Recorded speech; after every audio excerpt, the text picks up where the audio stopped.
Ladies and gentlemen, boys and girls, goblins of all ages, welcome back to another edition of the greatest goddamn D&D stream on this world and the next here.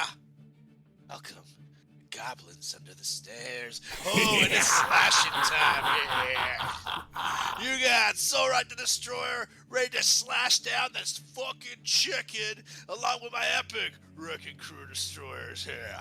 We got Fang the Mang. You got Wilma Chattington. And to lead us on this epic adventure, of course, the greatest goddamn D&D DM in all the land here. It's Nate Gonzalez. Take it away here. Boo-boo-boo-boo-boo. Thank you, Soul Rock Destroyer. Welcome back, everyone, to tonight's Sunday night edition of Goblins Under the Stairs. Boo-boo. We made it. It's Sunday, baby. Let's go ahead and does someone want to do a recap of what happened the last time we were together to refresh each other and our audience, of course, and maybe gain some inspiration? Do a quick recap, Rooney. Let's do it. Okay, so we finally decided it was time to head for Daggerford, and the plan was devised that the Wrecking Crew take the southern wall, where Rubius's sons would be watching. They are, as Sorak knows, it's his cousins. It's my cousins, and they're kind of dumbasses. And we think this will be the easier way to break them down here. When we got there, it was not so easy, though. We were met with a band of ruly undead here. And as long with an old colleague of Solrak, Golvar, who's a big, angry bastard. And quite a terrifying one, too. Now, the battle began. The Wrecking Crew was able to dispose of the undead rather easily, especially because of some very badass moves by the one and only Wilma Chattington here, who smashed a bunch of them with this cool spell and then made Golvar run away. At that point, disposed of the others and proceeded into Daggerford, where Solrak was again met by his goddamn cousins, Drinking Khan Jr. And right when it looked like Solrak was about to get his revenge, these bastards brought out this giant Jack Bird guy that Solrak had seen before. And it's slashing and bashing time here. That's right. Go ahead and take that inspiration. And yeah, as you guys approach this area, the center of town, where the gallows are located on the southernmost part of that area, you met with your cousins there who mocked and made fun of you for a moment before both in unison whistling this tune and going off around the corners as they called in Tross the Blood Hunter, the executioner of Daggerford, this massive fiendish-like humanoid figure with these metal armbands and wristbands with spikes and studs all adorned around him. It looks like he has hundreds of slash marks and cut marks and scars that had been cut into his body and healed over. He's got skulls adorned on his belt and like almost like trinkets or trophies of his. And you see, he's not, of course, like this normal-looking man. He's got this metal plate and helmet that sits on his shoulders and over his head that looks like it's been nailed into his chest, into his shoulders, and into his body, with the face of like a bird-like creature, with blood crying down from its face and tears running down its body, crimson blood, and of course this massive scythe in its hands in the shape of a bird's head. And you look around as he stands up at the gallows to see, of course, the in the scene here, I only have a couple, but being the gallows here, this place where he has executed several people. There are dozens and dozens and dozens of corpses strewn about here. And as Solrak has observed one of them and noticed the familiar face, you notice that these chests and all of these dead bodies strewn about here looks like the innards have been pecked out with some sort of sharp shrapnel or a type of thing, almost like a bird of sorts in a frenzy. So as he stands up at the gallows and looks over his play field of all the corpses that he has laid to waste here, he holds up the scythe in the air that drips down this crimson blood, and I need everyone to roll initiative.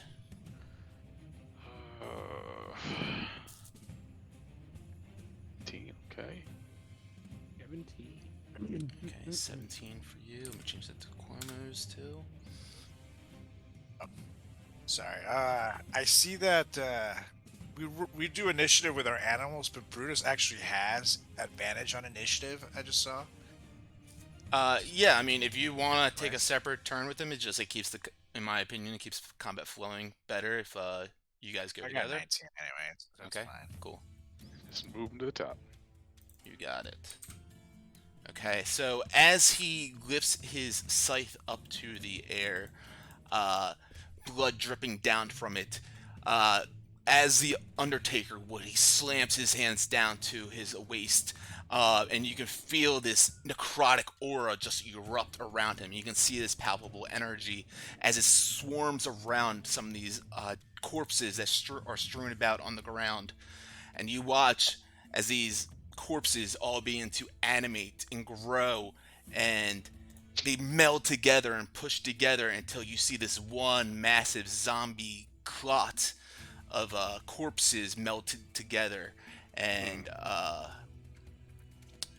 they start to form and get as all these zombies groan and meld into this shape, and you see this massive form join the combat as well.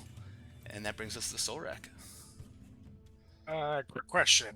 Yep. How tall is the stage here? It's about, we'll say it's probably just under 10 feet. Would make sense. Alright, so I can climb up there. And one movement. Okay. Cool. Okay, well in that case, I'm gonna go ahead and run over this way. That's 15 feet. 20 feet. Perfect. Yeah, I'm gonna run up to the stage and attack Bird. Down. But before I do, Kobar, you got a watch over there? By chance? Cause it's rage! I saw that coming from a mile away. Why didn't I? Yeah, you guys have been on this for 3 years. Yeah, right? Next month That's the is first 3 time you've done that one. 3 years. Jesus. Okay. And I'm gonna swing at the bird. And he counts as undead, right? You pick up an energy from him that unfortunately does not seem undead. Oh. Okay. See, make sure it's just undead I have managed with. Yeah, it's just undead. Okay, cool. Okay, well, I take a swing with Dawnbringer. Bam.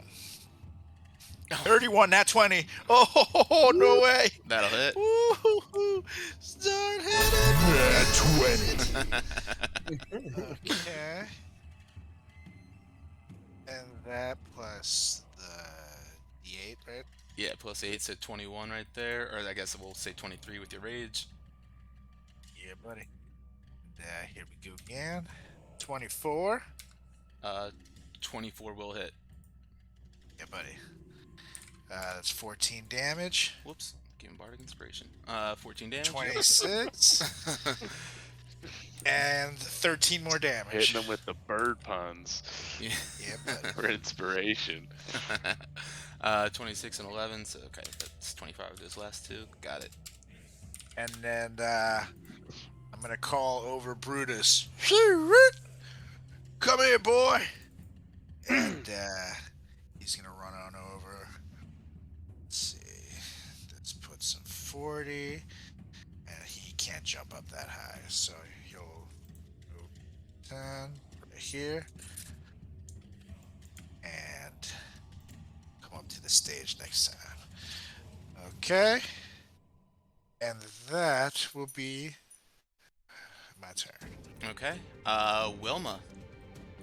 Actually, before Wilma takes her turn, Zorak, as you slash into this massive fiendish creature, unsure what lies beneath the mask. But as you get closer, it almost looks like it's been a cast more than a mask itself. And you can see where that upper part of the metal is almost like where it's nailed into its body.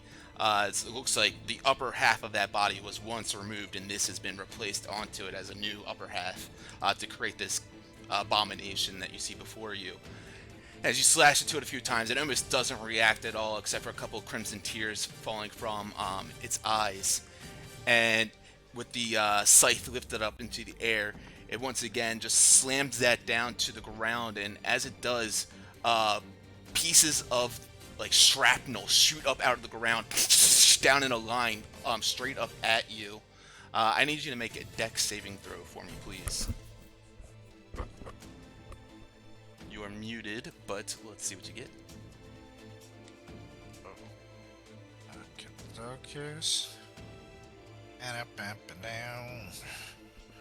19. 19, nice. Yeah, as you see this happening, you just step out of the way of this shrapnel, go right beside your boots, almost hits you, but it does not. And that brings us to Wilma. Woo! Help me, Wilma. Help me. Help me. So I see all this stuff kind of going on, and I go, this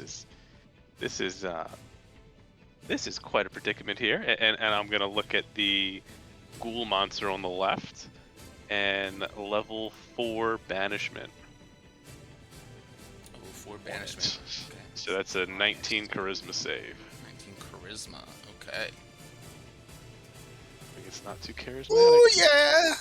Build that shit. 17. So that's a concentration, right? Yep, it's concentration, and it just pops out of existence. Okay. Good shit. So Wilma cast. Yep. Well, this is quite exciting. And I look at the bird, and then I go and hide behind this little area here. Yeah, I imagine he can't see me at all, right? From there, it's definitely difficult to be able to see you. You've got a little bit of cover. And actually, go ahead and make a perception check as you get on over here. On perception. Nice, 22. Deuces. You see, as you run on over here real quick, slide onto the ground and get behind a crate and look over at the wall of this, the outside of this building. You see, scratched into the wall, it looks like a small symbol of a happy cow face. Like a smiling cow. Something to keep in mind. Hey, don't talk about my mother that way. Jerk. And that'll bring us to Fang and Cuomo.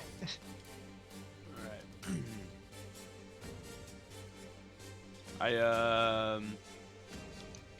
turn to Cuomo and say, this guy's probably too strong for you to get involved with. I don't want you getting too hurt, buddy. So why don't you fly up onto the roof, and I will call you if I need you. So Cuomo will fly, and he'll perch right up here. Mm-hmm. And in the meantime, I start a running. Go for it. And I'll get there. And I will spend 2 key points and use hold on, which one was it? Water Whip. So he'll have to make a Dex saving throw, DC 17. You said strength or dex? That one's Dex. Okay. 20. Damn, yeah. All right. We will take half damage. Oh, 5. Okay. And that'll be my turn. Okay. All right, Tross the Blood Hunter up now, with Sorak before him. Sorak, as I mentioned, you feel this this energy permeating from him that just does not settle well with you. A presence that is undeniably, for some whatever reason, familiar, but alien and very fiendish and demonic in essence, as he holds his executioner's pick up, and you see him with extreme precision and power go to slice you with it. A 21. You're muted. Motherfucker, I can't hear you. And Sorek dies. Oh no. I'm gonna block it with my wangs. Okay.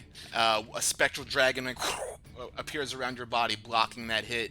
As it pierces into it, he feels a little bit of recoil, and he scuffs his boots against the ground as he goes and takes another swing at you with it. A 13 is not going to hit. Stuck a Dickens, boy. And That can't be good. It's a 1. Come on. and that's going to be the end of his turn. But at the end of his turn, he lifts up his arms. You see the blood dripping off the scythe. Drops onto the ground, and that necrotic energy just permeates again off of him, and you hear groaning sounds coming from all the corpses around you, as another pile of them begin to animate yes. into another clot. Add that to the combat tracker, and it is their turn. Shit. And they will take 2 radiant damage. Okay, 2 radiant damage. Ooh. What's up? With And he that, dies. yeah, full on death. They begin to stomp on over Brutus. A 17 to hit on him. Yeah, Oh, it wow. hits. I rolled 3 ones. Wow, 3 1s. Brutus, that tough ass dog. As he then, oops, sorry, I didn't mean to click that for whatever reason. I then, I was like, why is he poisoned? yeah, he then, as he's stomping on over Brutus, let me adjust his health. His one arm, which is just like 5 zombies, essentially comes slamming down and hitting, or goes to try to hit Solrak as well. A 15 does not hit him. As That'd give Brutus any kind of opportunity attack? no, because Brutus is still right there, and that's going to be the end of his turn. As you are about to start your turn, you, of course, are being sandwiched between this zombie Claude and, of course, the executioner, Tross, and you're kind of blindsided for a moment looking back at him as Tross begins to just stomp through you. Boom, boom, boom, off of the stage here, and straight towards Fang, stomping straight towards him, and Add an opportunity pack hold on. attack for Sorek? It's my turn. He already used his Actually, reaction. I'm sorry. It's my turn. Well, it has to get to the end of your turn though, or like the actual start of your turn. I'm sorry, I read this ability wrong. It actually only works on objects, so never mind. He's going to. And I'm not an object. Yeah, no. More than that. Yeah, Fang Fang is is a more than an person. It's just a object. dream. All right, Solrak, it is your turn. We'll go for it. Okay. That was a lot of talking. Yeah. So I look over at Brutus. I said, Brutus, it's dinner time. And I point over to the corpses. And he just comes at the rough and goes for a big old chomp-a-lomp. Okay, Brutus does need to make a Constitution saving throw, and so do you. Everyone's immune to poison if that has anything to do with it. Oh, Everyone's son of immune a to bitch. poison. From the Yeah. the feast. Okay. Don't worry about this con save then. Thank God, because he rolled bad. Okay. So he goes for a bite. Oof. Can't see what he got. About 17. 17 will hit. Okay, buddy. And DC 14 strength saving. Or be I knocked think prone? he's too large for him. It's only up to a large size, right? Creatures. One target. It doesn't say if the target. Oh, medium or smaller. Yeah, he's huge. Yeah, no. Okay, so then we'll bite again. 22. That will hit. He's what And they call a big that's 6 boy. damage. Damn it. Weak ass damage. Damn, boy. Okay, and that's my turn. Mm-hmm. And I'm gonna go ahead and chug down a potion of speed. So now I have more slashing and bashing in me. Technically, So it's wait, how either many- 1 slash or 1 bash. So with that being said, that would give me 3 more strikes, right? No, it gives you Actions 3. it gives you one more attack, not one more like full action round, but just the verbiage is one more. So I would have actual 4 attack. strikes on him instead of 3, essentially. Correct. Yep. And then 5 total with my demon sword, but not Correct. this round because Yep. Okay, That's cool. right. Okay. Well, here we go with Dawnbringer. 4 times. 23. That'll hit. Yeah, let me just do all 4. 13. That'll miss. Do we have a D4 or anything? That'll miss. Colbert? Yeah, no, you do not. We Well, only have actually, it on saving throws. I'm gonna use my inspiration. Fuck it. Actually, never mind. I won't. Okay. Dirty 20. That'll hit. And 26. That'll hit. So we can get that. 11 plus 9. That's 20. 20. Plus 13, 15, 35 damage. Okay. And that will do it. Okay. As you end your turn, once again with his scythe, he slams it down onto the ground, and you see the shrapnel shoot up towards you, Solrak. As I need you to make another dex saving throw for me, please. Oh, You baby. do have a D4 on the saving throw, though. Yeah. Oh, Ooh, look, it I'm matters. gonna use my inspiration there. Okay. Fuck it. 18 plus the D4. Yep. So that'll make it. 19. Yeah, buddy. That'll make it. All Sometimes right. better lucky than good, boys. Yeah, go ahead and spend that inspiration, and it is Wilma's turn as he slams into the ground. The shrapnel shoots up towards you, and you evade it once again.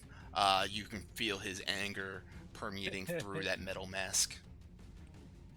So I just saw this little cow thing, and I just kind of run my paw against it and I go, interesting. Then I pop my head back out, and I go, two can play at that game.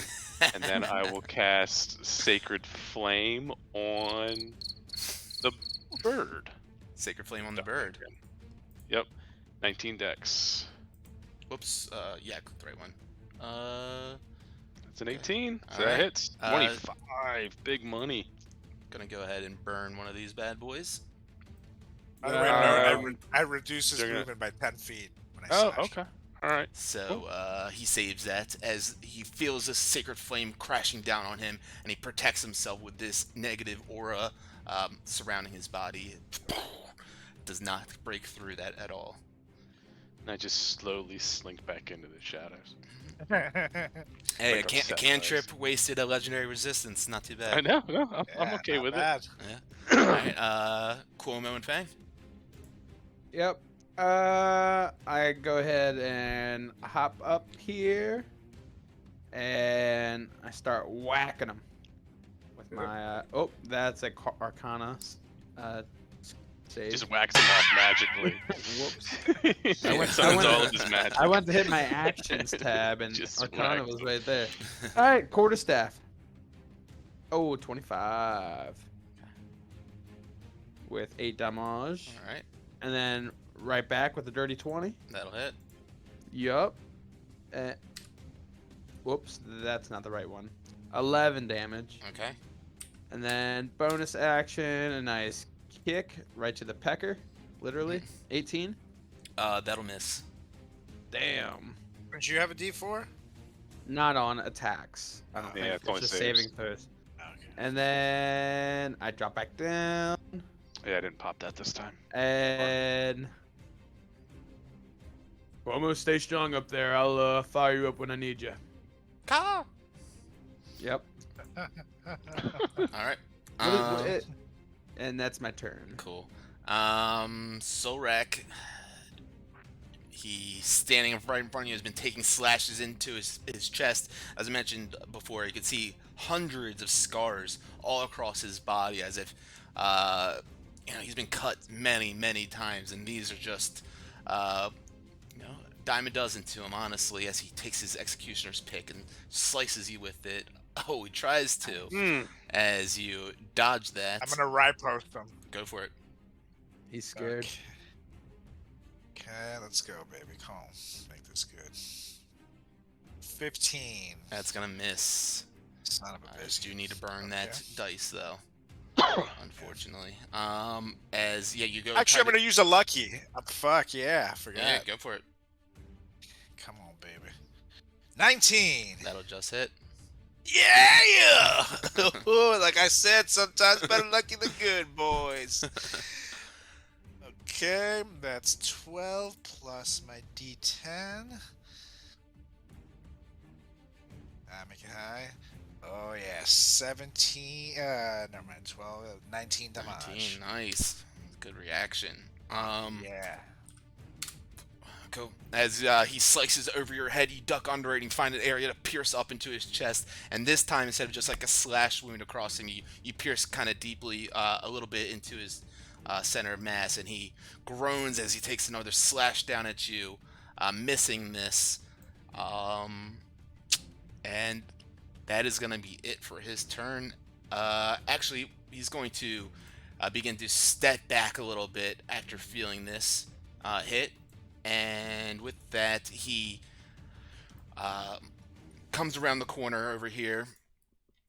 And he focuses his scythe over on another massive zombie of corpses that lie to his southeast. And you see this necrotic black energy shoot out of his scythe as the crimson blood drips off of it and animates another group of these zombies into a massive clot of them. Add to the combat tracker. And that's that for that. The orange ones are up now with Solrak right here. Couple of actually 4 radiant damage. 4 radiant damage. Good to know. As he feels this radiance coming off of from your area. As I mentioned, one of the arms is almost just like half a dozen corpses that makes up the whole length of it. You watch as one of the arms grabs onto one of the arms and detaches the clumps of these corpses and throws it in your direction, Fang. I need a strength saving throw from you. Lord have mercy. Okay. Strength saving throw. 22. Woo! Nice. As Wrong my boy. God, That's low awesome. roll. You take 4 points of I bludgeoning like this new damage. patch. Yeah. You take 4 points of bludgeoning damage. There's a bunch of zombies get tossed in your direction. You dodge out of the way of most of them. But of course, one leg hits you. You take a little bit of damage, and actually, they're gonna keep groaning and moving in your direction altogether. And that's going to be it for Brutus them. or Solrak an opportunity attack? Solrak does not, but Brutus can if you'd like.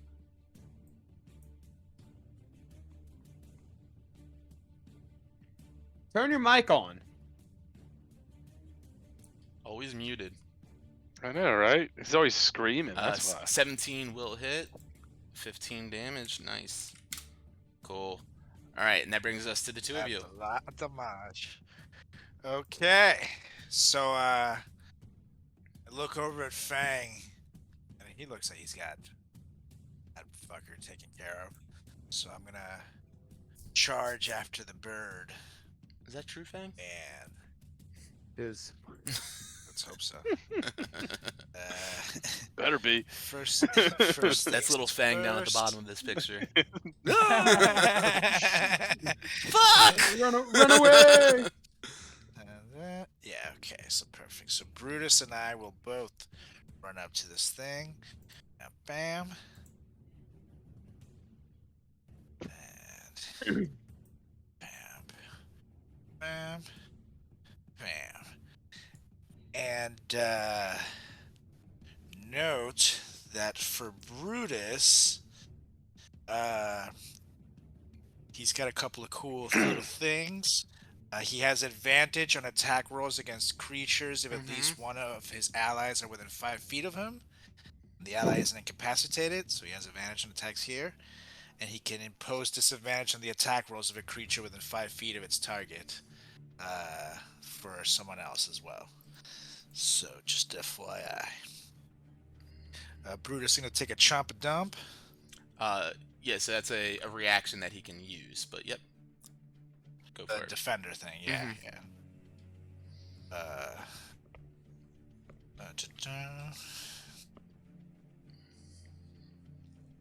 21. Yeah, Yeah, that'll hit. buddy. 12 damage. Gotta love this dog. And 15, I assume, misses. 15 will miss. Okay. And he'll use as his bonus action a second wind. Okay. So he can regain 1d10 plus his fighter level. Which is 7. Sweet. So the 1d10. That Nice. one. 8. 8 health back at least. You got it. Okay, and then now it's Daddy Solrak's turn. Brutus grabs a milk bone from his little collar thing, eats that real quick, and feels rejuvenated. And Solrak, that will miss. Miss. Oh, 28 will hit. That will miss. Oof.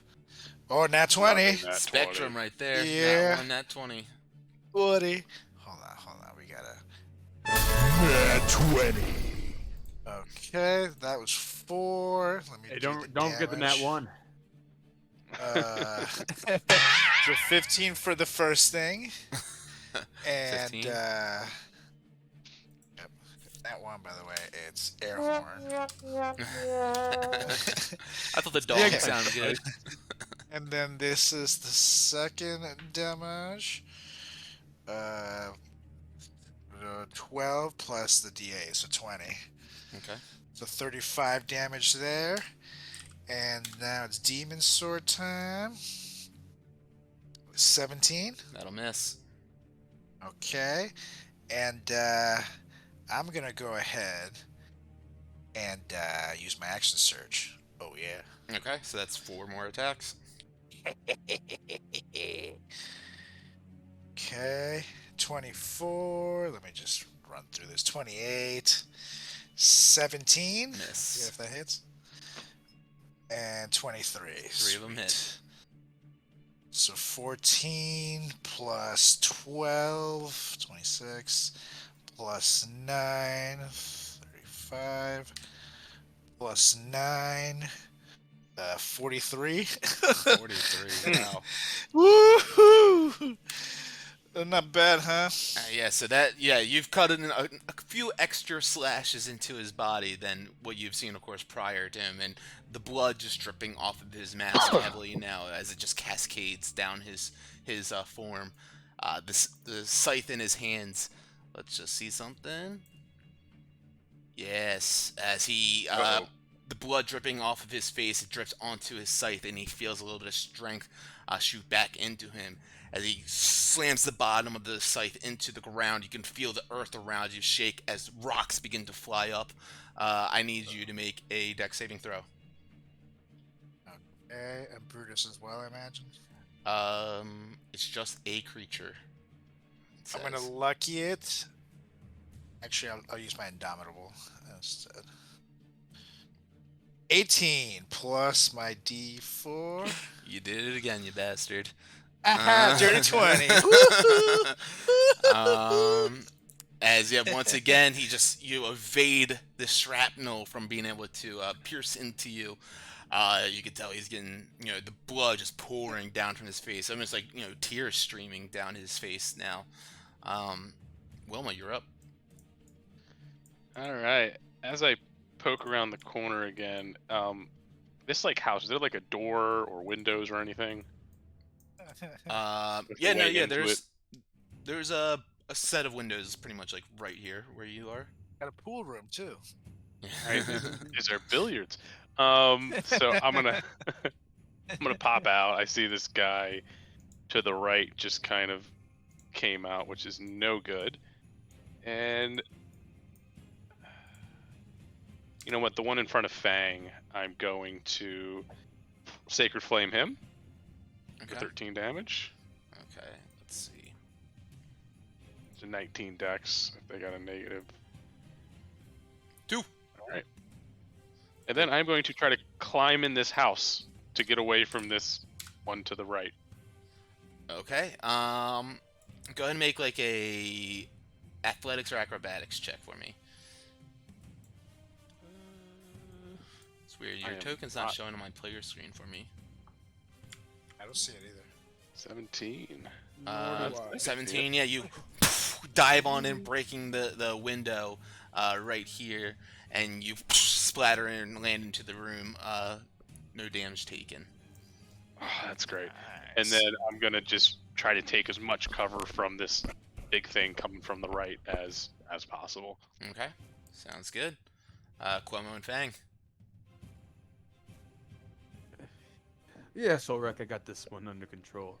I pull out my prayer wheel and I'm like, shoo, go away, as I use my channel divinity to turn undead. So it's a wisdom saving throw, DC 17. Come on, baby. Yeah, all right. So it's got to spend its turn running as far away from me as possible. Okay. Frightened. And now that doesn't provoke opportunity attack, right? Correct? What's 'Cause it's that? not like him moving Oh no! away. Once he runs away like from that. you, yeah, that would be his own accord running away from you. You could take an Word. opportunity attack, but that's when it gets to his turn, he'll start running away. Oh, but if you were to run away, yeah, he could still get an opportunity attack on you. Oh, yeah, 'Cause yeah. it's not an attack on him, All right. and just the fright would just be disadvantage on you. Right. All right, and then Cuomo, come here, boy.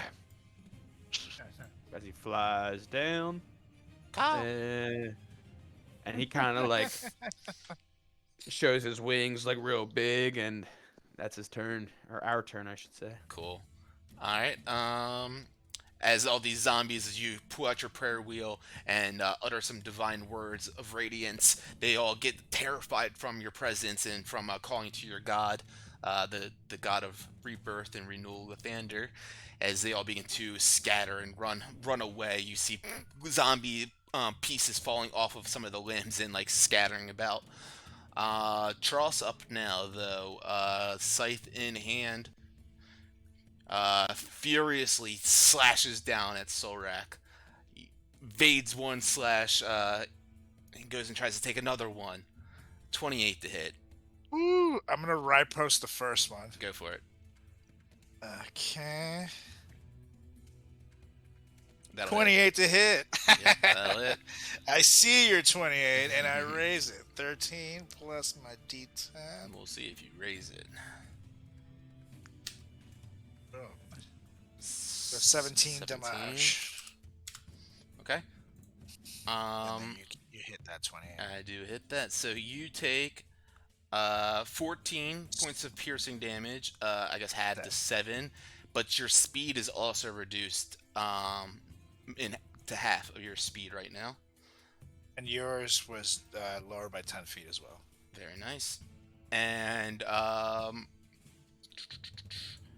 as you take this another big slash into him, you can feel this, powerful aura around him begin to weaken a little bit as he begins to stumble away back to where he came from originally.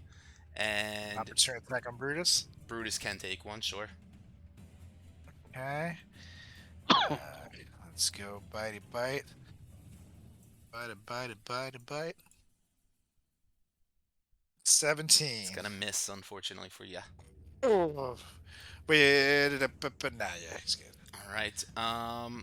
This zombie clot comes lurching on over now towards the two of you, Sorak and Brutus, and a massive chunk of the bodies and corpses gets flung off of him and tossed in Brutus's direction. I need a strength saving throw from him. Brutus strong. Oh, that one. As he takes 12 points of bludgeoning damage, not terrible, but is covered with these corpses that get thrown over his body and is completely entombed in the dead flesh of them. So he is right now restrained and completely underneath a bunch of bodies and corpses. And yeah, that's gonna be that for that. Let me click restrained for him on this. And yeah, you Sorak, you just see all these bodies get thrown over him, and Brutus is buried underneath them, and you cannot see your dog currently at all. Where's my dogs at? And that is that for that. Luke, do I need to take 4 damage? Yep, so that's 4 damage. For the orange one? Damage. Yep. Okay. Alright. Yeah, at the beginning of this round, though, as Charles begins to stumble backwards into this, almost shed-looking area that he came from, a very shackle-looking place. Once again, he slams his staff, one last-ditch effort, into the ground, and you guys can all feel this reverberation go across the ground as this necrotic energy begins to plume up from it, and the last bit of corpses that are strewn across on the ground here all meld together, forming one massive giant zombie clot here. And at the top of the round, he already took his damage. Fang, you look over as a massive arm of zombies come slamming down at you. No, he has to run away. He has to run. Oh, that's right, Yeah. that's right. He's frightened. So he's going to dash. And Cuomo and I kind of look at each other and we're like, all right, it's go time. As I take a big old... No, he took damage from your thing, so he is no longer frightened from your turn undead. Nuh-uh, hold up. Are you for real? Damn, yo. Am I right? They're frightened Hold until on. they take damage. Damn. Sticks. You were saying? Yeah, or until it takes damage. Yeah, you're right. Alright, as you frighten him, unfortunately your helmet doesn't have an off button, and they shake out of this frightened state as they're, 50 zombies against one human? Fuck you, they're gonna slam into you. But no, they don't with a natural 1. They're still a little shaky in the knees. Still a little shaky right now, they can't get you. And that is it for their turn, because the first one was an 11 to hit. Solrak, you're up. Damn, what a waste Yeah. of Channel Divinity. Yeah. First things first, I'm gonna take a swing at I didn't the think pile about that originally. I'm gonna take a swing at the pile of zombies, restraining Brutus.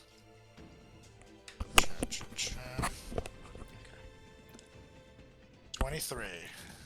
23. So you're trying to attack at the zombies here. So yeah, it's one Yeah. massive lump of flesh and bodies in here. A 23 will hit it, and there is a total HP that you do have to get down to be able to get rid of this. So that 12 plus my D8, Radiant. Oh yeah, and the 7 is radiant damage. Cool. So 19. Yep. You Uh, cut through a good chunk of it, but you can see Brutus is still stuck under here. I'm gonna swing again. Yeah, let me just do the attacks first. Yep, that'll hit. Oh yeah, 30. And I think don't I get a crit when I'm 19? No, Brutus does, but actually, I mean, the first attack was enough probably. Go roll damage on that first one first. Yeah, so That's with that, 12. you clear off the rest of the lump of flesh that was on Brutus, and he is no longer restrained by this massive of undead bodies on him. Sweet. So that was 20 damage there, and then I look at the bigger rest of it, and I got 2 more damages to roll in a second.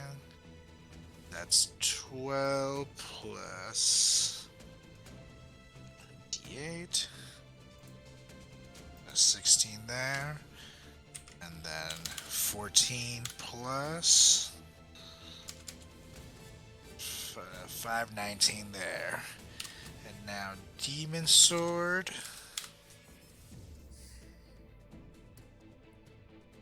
26.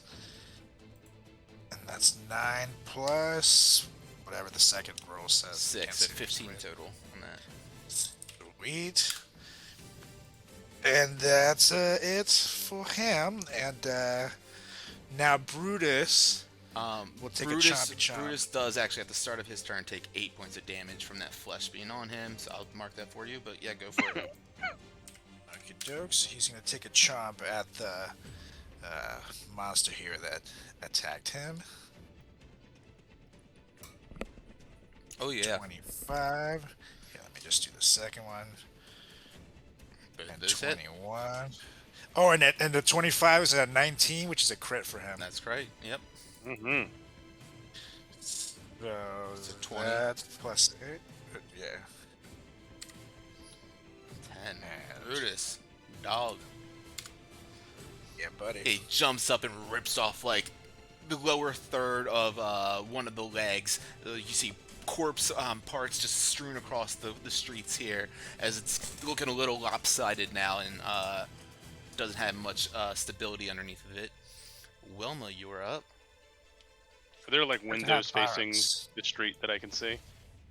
Yeah, the window that you like jumped in, right? Yeah, but like I can see. Okay, I got you. Yeah, it was the front one. Yeah. Okay. Well, I mean, this is a bit of ostrich, How'd you but do? then I cast Sacred Flame on the one in front of Solrak. Okay, Dex. 19 damage. 19. Yep. And Yeah. as a sacred flame rains down on him, this brilliant white light, Sorak watches all the corpses begin to like boil on inside this massive form, and they all one Fuck by yeah, one dude. fall apart and drops down to the ground. And then you guys just hear from the house like, Fang, you got that one right. That's it. That's it. Fang and Cuomo. Badass. Actually, I'm sorry. In between turns, I'll do this.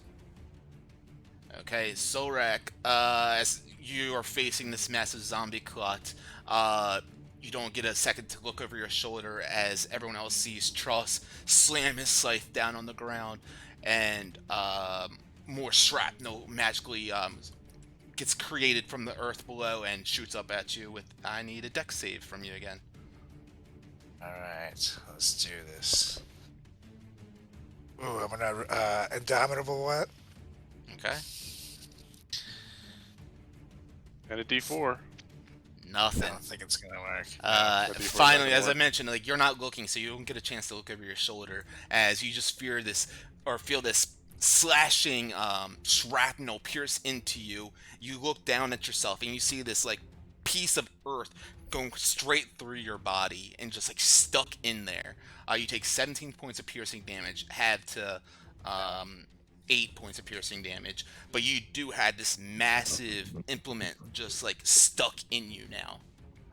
And Okay. you can feel this energy kind of like pulsing from it that is sickening. Ugh.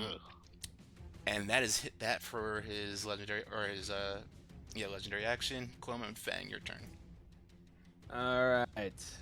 So we got this mass of zombies in front of us. So we kind of look at each other, give each other a good old nod, and I kind of go sweeping at the legs with my quarterstaff. Sweep the leg, Johnny. 14. 14 will hit. Oh, Nice. Super Damn. slow, massive thing of That is just fair. corpses. So 6 bludgeoning and 6 radiant. Yep, cool. 26. Hell yeah. 7 bludgeoning, 4 radiant, Okay. and bonus action. Dirty 20. Yep. 6 bludgeoning and 4 radiant. And with that, Cuomo seeing me go for the legs, he's coordinated his strike to go high with a beak and claw. So let's see. Yep, both of those will hit. Or I guess one of them, if it was just supposed to be one. Alright. I'm gonna just start rolling. Yeah, I'm gonna just start rolling D20. I don't know why. It's rolling You can double. right-click his token and click open monster stat block and roll from that too. Open monster stat block. But yeah, I mean that's pretty much what I was rolling off of. But okay. you're rolling from your extras on your character sheet, right?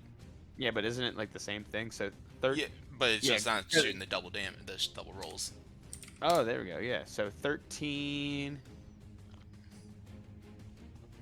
And so 20 total damage from that. He added 2d6 for the coordinated strike, Nice. and then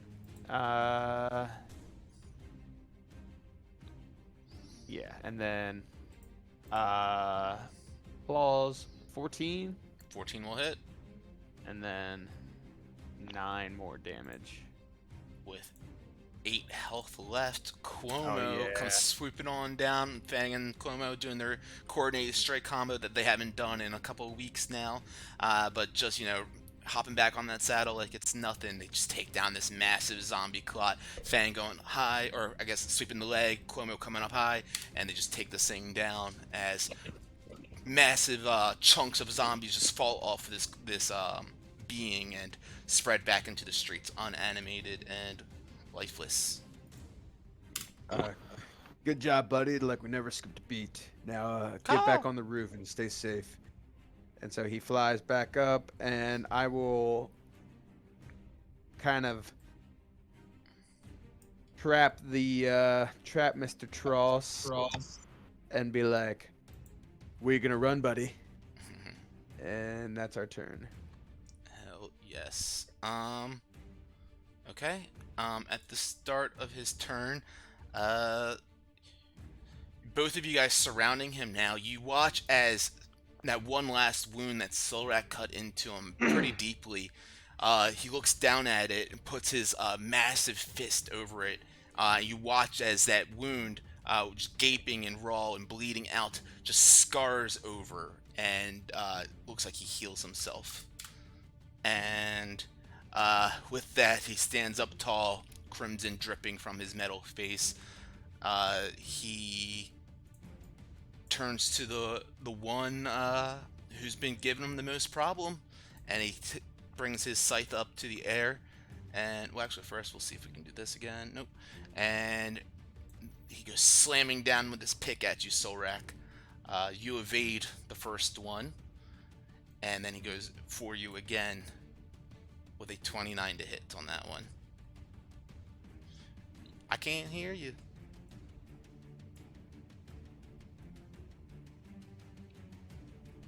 Is the button on your headset? Which one is it? Can't hear you. I guess you take the hit. He refuses to take the hit. He's like, no, I'm out of here.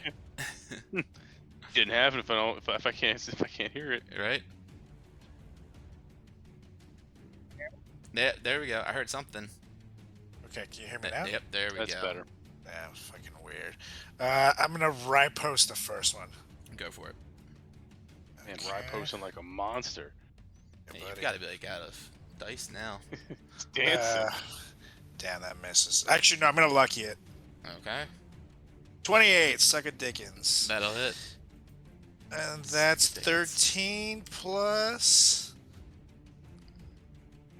Oh yeah, plus a nice 8. Oh, 21. 21 damage. Nice. You rip open that exact cut that he just healed back over as he comes and approaches you. But that second one, he will hit you with that 29 as he does 11 points of piercing damage to you total. It's already halved, of course. And he begins to move back away. Brutus is gonna opportunity attack him. Sure thing. Okay. Do my damage. There we go. Chompy chomp. Let's go, Brutus. Oh, you also, Solrak, take 12 points of necrotic damage. I'm sorry.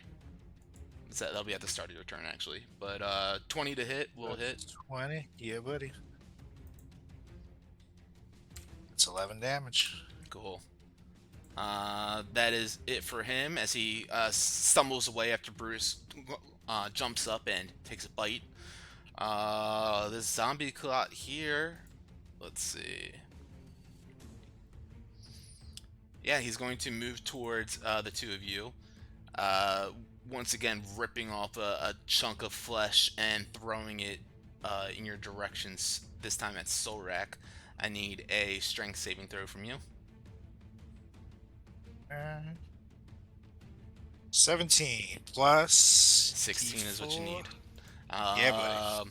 Oh wow! You only take 10 or 5 points of bludgeoning damage from this. That's good. Yeah, that was a good one.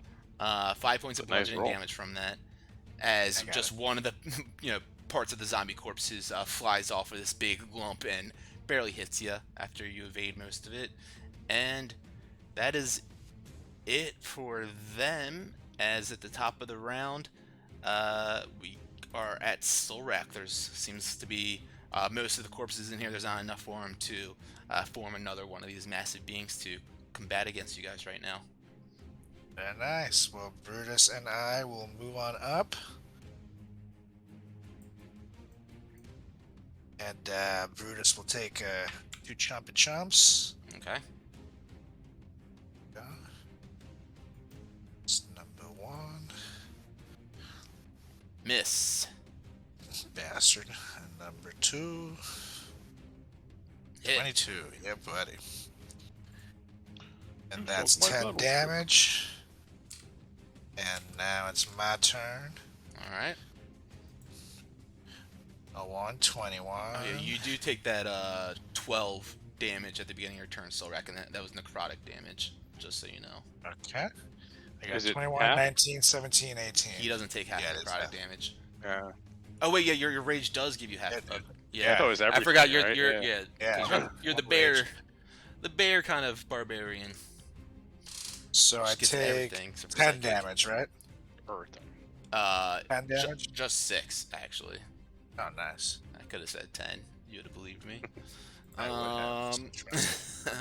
I don't lie. So 2 of those will hit of your attacks. Okay. And that's a 1. 11 plus 11, 22. And then here comes Demon Sword.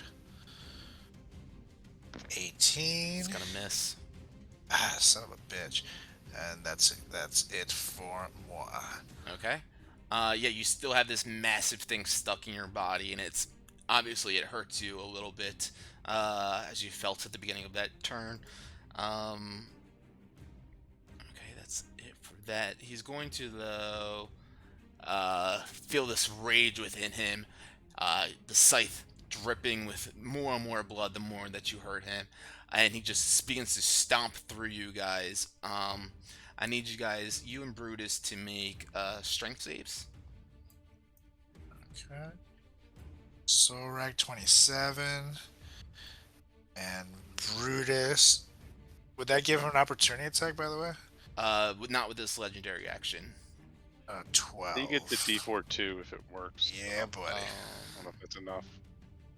Fucking 113.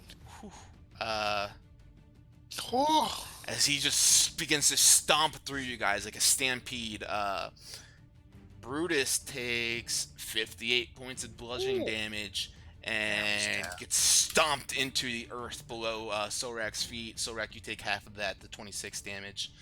And Did he's half again because of the rage? yeah, half it again. That's right. It's a 13 damage. For that, or I'm sorry. So I said 29, or it's 29 halved. I said 26. So blah, blah, blah, what's that? 14 damage to you. As he's huffing and puffing, and you can see these cuts and slashes into his body as blood is just dripping out of every orifice. And honestly, it looks like it was a last-ditch effort on his side of things. As he stomps your dog into the ground, and that brings us to Wilma. So I just stand up because that was impeccable. And I blast him with a guiding bolt from my thing, and it fucking misses. Oof, it does miss. That's it. Guiding bolt goes wide. Cuomo and Fang sees that radiant light just shoot into the building next to him as Brutus is down on the ground, lifeless right now, squashed. So, Rek, take care of your boy. I'll take care of the bird here. As I run up these stairs, and I see the head sitting just kind of perfectly over like the gallows, and I'm running, and I jump, and I just jump off, and like just with both feet just kick him across the face. Hell yeah. And let's see here, unarmed strike, 26. That'll hit. 7 damage, and with that one, it's going to be a stunning strike. So he has to make a con save, DC 17. Okay, go ahead and roll your extra damage first. So, oh, actually, I'm sorry, it's not. He's extra not damage on him. undead. That's right. So 7 damage. Okay, and stunning strike. Con save. Correct. Nat 20. Ooh, he's yeah. Connie. Oh. Yes, he is Connie. Damn. And then with my 20. with my staff, I Red start shit. wailing on him. 24 hits. Yeah. 11 damage, Okay. and then bonus action, another kick. Womp womp. Yeah, that one's gonna miss as he kind of just throws up his massive palm right at your kick and just stops it in the air as he grabs your foot and throws it back down to the ground. And Cuomo's token is not showing up on my screen. I think this is out of your vision range, possibly. Did it just show No, up now? No, he should be like right here. Let me go ahead and just share token. I thought you vision moved with him up with you. I did, but then he Oh, flew yeah, back yeah, after. okay. Yeah. Is he there now? Yep. All right, and so I kind of look over and I just go, and Cuomo just comes flying down, and then does a little beacon claw action at Little him. bird on bird action here. Yeah, we love that. All right. Beat. 15. That was so well timed. That'll miss. Damn, and then claw 16, It's also gonna miss. and that is our turn. Okay. With the two of you right here, as mentioned, he goes and grabs your foot, Fang, and kind of slams it back down in one solid motion. He goes and picks it up his pick and slashes you with it, or attempts to at least. 27 to hit. Yeah, that'll hit. He hits you for 18 piercing damage, and your speed is reduced to half as he slashes into you grievously. And No. yeah, you don't feel as nimble as you normally are, but you're still just as nimble or more than Silrek and Wilma are on a good day. Yeah. I was gonna say. And he I was goes, just in there 35 So you feet. don't Yeah, have right. normal speed. exactly, and he goes and tries to take another slash at you. 19. Those will miss. That one will miss. All right. 18 damage. He just stays there, huffing and puffing. Doesn't look like there's much fight left in him with how many attacks you guys have laid on him so far.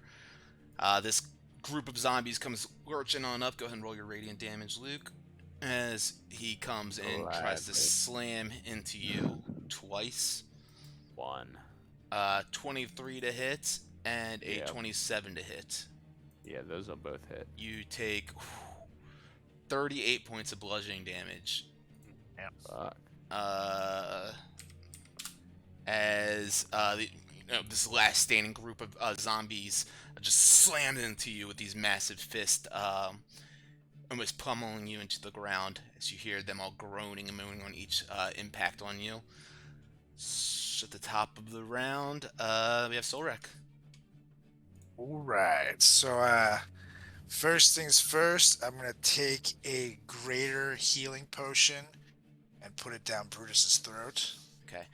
That will either be your regular action or your hasted action. That's not a bonus action to do that. Okay. Just so you know.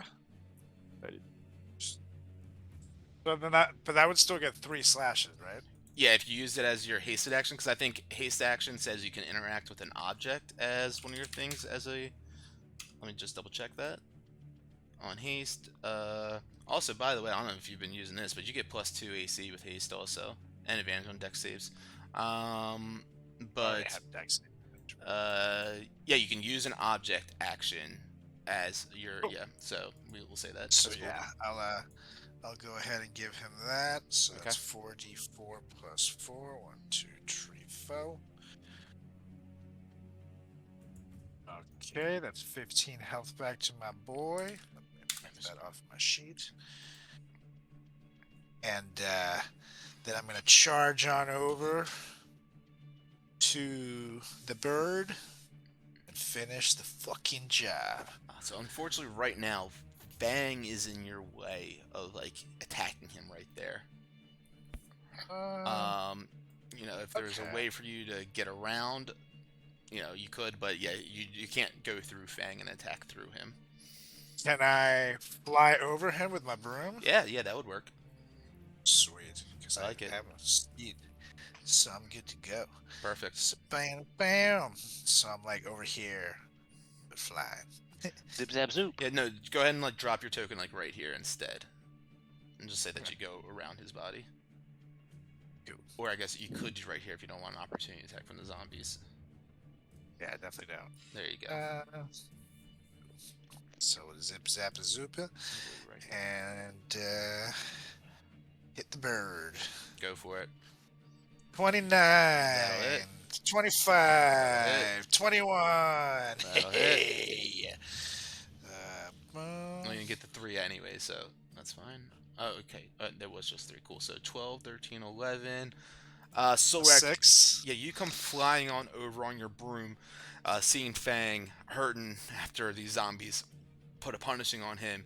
And Albert or Charles, the blood hunter, has his focus directly on this bird fucker and Cuomo. I was originally meant Cuomo was the bird fucker, but then in my head it'd be funnier to call Fang the bird fucker.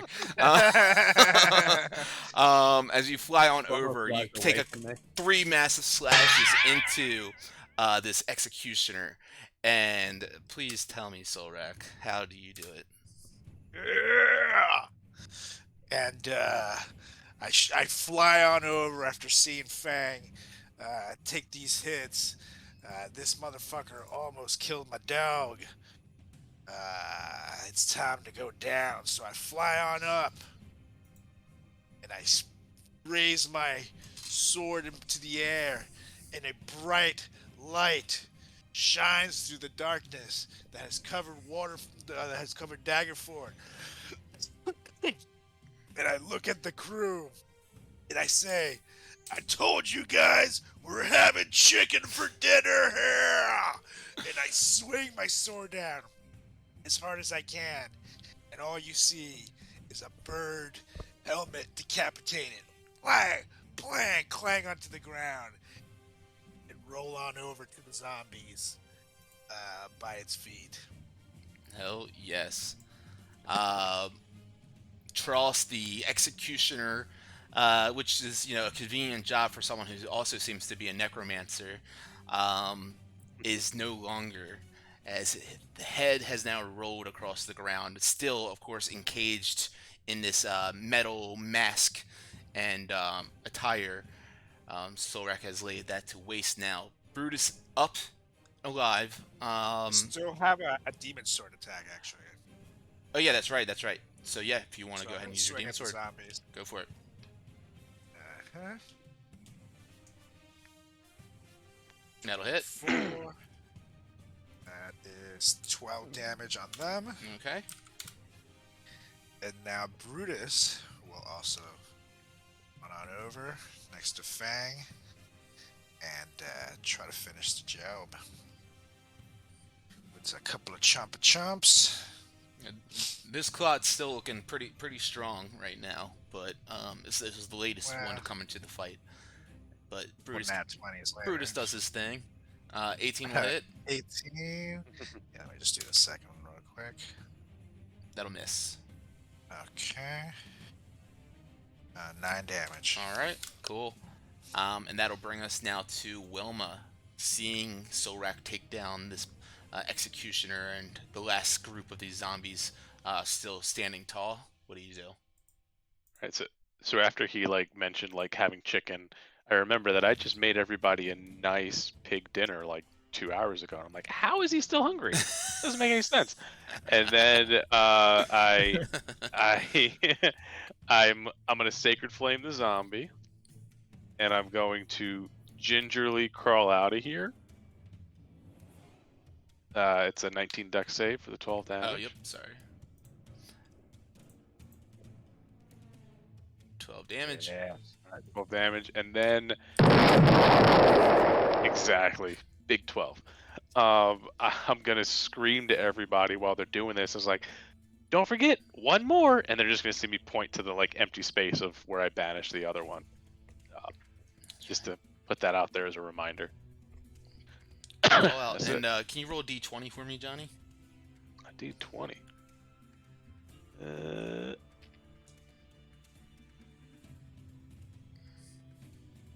Deuces. Okay. Luke, will you also roll me a d20? At the How start the of your fuck are we turn? still rolling these d20s? I like this. Oh. Yeah, sure. 11. I bet you he has a ledger in there, and it just says times I fucked with them, and he's just putting tallies. All right, go ahead and take your turn, At least- Luke. That's what I hope he's doing. You hope I have a leisure and I'm writing what? It's just Times you fucked with us. yeah, it's just times I fuck with them, and you're actually just putting tallies. You're not adding anything. You're just like one. That would be hilarious. At the end of the campaign, it's all the random D100s and 20s I had you roll that meant nothing. All right, I'm gonna hit this fucking zombie mess. All right. Yeah. I will. Yeah. Oh no, they don't take damage yet. No, Start not of your yet. turn. All good. Oh yeah. I don't even see it. 29 to 29. hit. Yeah. Hell yeah.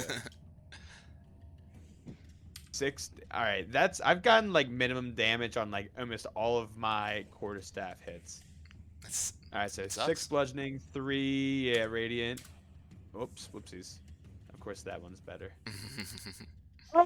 20 second damage. Nice. Yeah. All right. Nice. So 8 plus Gone away. 16, 20. 16 bludgeoning 20. and 8 radiant. 8 radiant and what was it in 16? So 16 bludgeoning. 8. 24. and 24. Math. Nice. Anything else? Yep. Bonus action. Kicking him. 16. That'll hit. Yo. Oh yeah, max damage. 13 bludgeoning and 5 radiant. 18 total. Yeah, you're the radiant damage is definitely like you watch as like the sentience that some of these bodies within this massive form have is just getting ripped away from them as this radiant strikes down on them with each one of these hits, and the whole form just gets weaker and weaker, hit by hit. And anything else for you and Cuomo? Yep, Cuomo sees me. Obviously, not tall enough to get up high, so I'm kind of going low. And Cuomo starts kind of like beaking and scratching, doing our coordinated jaunt. Mm-hmm. And so let's see what he can do here. Uh,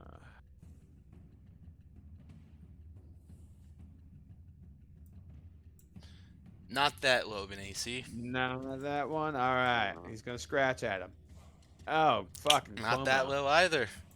Damn, we weren't too Unfortunately. coordinated this time. Nope. You want to move at all though or anything? I will, yes, but Cuomo will. Okay. Yeah, unfortunately your move is stay right movement's reduced down to 30 feet, but 35. yeah, I guess so. Okay. Anything else? I know it is 30. Yeah. No, that's everything. All right, slamming down on Solrak. This flesh fist goes to impact Yes. him with your haste. It does miss, and he goes to do it again. That's a natural one. Unable to get that. Ooh, but we will do this. As he slams that last fist down at you, a whole bunch of corpses comes flying off his limb and goes in your direction, Solrak. I need a strength saving throw from you. They take 6 radiant damage. All right. 12 plus 4. 15. Nice. All right, you take 9 points of bludgeoning damage. That's already had for your rage. You failed to save as all these corpses get thrown over your body, and you're completely entombed in them now. You're restrained and buried underneath a bunch of bodies. Sounds like a typical Sunday night for Solrak. So, at the top of the round, Solrak buried under all these bodies, yet you are restrained. You are restrained. I don't think... I mean, you can attack them if you want to. You'd have disadvantage to try to free yourself out of it. That's cool. That's or cool. Brutus Well, can help you do something. yeah, that's what he's gonna do. He's gonna come on over here. Oh, sorry. And- I'm going to interrupt you. Johnny, D20, Luke, D20. Carlos, keep going. Okay. He's gonna double chomp these jerks. Number 1, Nice. 17 and 19, which is a crit. Yep. So both of those will, of course, chomp into those corpses that are strewn across your body. So Or is he going 12 into the big and- guy? Or is he going on to you? And to the restrained. Gotcha, yep. Alright, so 20... And the second one was the crit, the 8. So that's 20... So that's 32 points of damage. Brutus, in a fury, comes running on over as he sees Solrak gets buried underneath these corpses and just begins to savagely burrow and dig his way into there, freeing Solrak as he bites onto your collar and pulls you out of there, and you're no longer restrained and hidden under there. You do, though, take 5 points of necrotic damage. Okay. And that's that. Okay, and now I'm gonna take an attack at this asshole Go who for it. restrained me. And I'm just gonna go crazy. 27. Yeah, how do you do it? Yeah, Especially oh, with and that. that 20. Yeah, especially with that. Whatchamacallit? I'm so fucking mad that this thing just buried me in these corpses. And Brutus gets the last one off of me and sends it flying off into the side. I come out of like the fucking hole with my sword, like, It's like Bilbo out of the spider web. slide down, yep, and slide down through the zombie mess and just right through the middle. My radiant sword cuts this thing right down in half, and it just like collapses off and it explodes, and it turns into these ashy lights and goes into the air. Nice. We got some new lore about these zombies now. As this whole massive conglomeration, amalgamation, whatever you want to call it, of zombie corpses, animated, gets destroyed, and they all strew across the streets here. Once again, all these zombies or all these corpses completely destroyed You see these holes dug into their chest where clearly you could imagine that Tross, in some sort of ritualistic, sick fucking way, was pecking away at their innards and eating away or doing whatever he was with their chest. You're not even sure if this being can eat or consume anything with the way this mask is fixed to his face. But at the end of your turn, we are on the 7th Well, round. I'm gonna use actually real quick with my third swing. I'm gonna try to get this thing that's inside me off of me. Oh, yeah. Good point. I forgot about that. You also take damage from that. You take 5 points of damage from that. But go ahead and make a medicine check for me as you, because it's not something it looks like you can just cut your way out of or anything like that. 10. Yeah, as you go and try to pull this thing out, something tells you that you're not doing it quite the right way, and maybe you might need to get some help with this, or at least the way you attempted right now is not good enough without hurting yourself further. Okay, how about a lesser restoration? We will see about that when maybe it gets back to your turn, because we are on a timed thing right now with Wilma's banishment. So Can I do that as a bonus action though?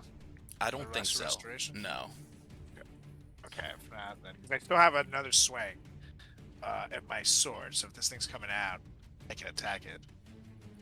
Okay, yeah, you guys have like 25 more seconds essentially before it's about to come. So I'm gonna run you guys. I'm gonna run you guys through this initiative about to count come. right now, and then if you guys, we will allow you guys to each do like 2 or 3 rounds of something like in any order, and we'll go from there. Okay. But Sweet. Wilma. I'm basically gonna run up my 30 feet to right here where the thing was banished and scream out to the guys, "It's coming right here!" And then I'm gonna back up and I'm just gonna start counting down from like 10, like 10, 9, and I mean I think that allows everybody to get what 2 rounds in, right? Because each round's 6 seconds, so it'll be halfway through the next round, so it'll be like right after Fangish. Yeah. So I'll let you guys go ahead. I'm gonna go take a piss real quick. Decide what you want to do for the next 2 or 3 rounds amongst 3 of you guys. Just figure all that out and let me know when I get back. Well, I mean that's easy. Move over to where the creature is going to reappear. Everybody ready in attack action, and as soon as this thing appears, we fucking plow it down. Yeah. Potion up. Anything you got to do real quick? Yeah. In between as well. Carlos, I have a. What's your medicine modifier, Johnny? It's just a +1. I'm a +4. I'm also +4, so maybe since I'm right here, I can run over to you, Carlos, and Yeah, that'd be good. you know. I have a lesser restoration with Dawnbringer too, so that I can... Yeah, I would like save the Dawnbringer charge if we can, because for that you can also do like the Greater Healing and all that fucking crazy shit, right? Yeah, that's true. Like, why don't you guys like go next to each other, and then Solrak, you can like maybe help Fang try to roll a medicine check to pull it out of you for like our first turn, and then the second turn is everyone just readies an attack, so it comes back. Hopefully we get a surprise round, we crush it, and then we'll get to crush it again before it can attack us. Totally. Yeah, and then you guys will get at least one chance to pull that thing out of you. Sounds good. All right, what's good? Okay. Well, where do we start from? From All the right, top so of the round? well, let's go ahead and do Cuomo and Fang real quick at the end of this round, and then we'll go ahead and let you guys take care of whatever. All right, so I run over to Solrak. Hold on, let me see. How many feet is that? Do they still have the half movement from? No, the not bird? anymore. You're Fang good. doesn't anymore, at least. Oh, nice, Think. cool. I run over to Solrak, and I'm like, ugh, let me see what you got going on in here, buddy. Oh, that looks gnarly. Let me see if I can pull it out from you. Yeah, make a And medicine check for me. so, yeah.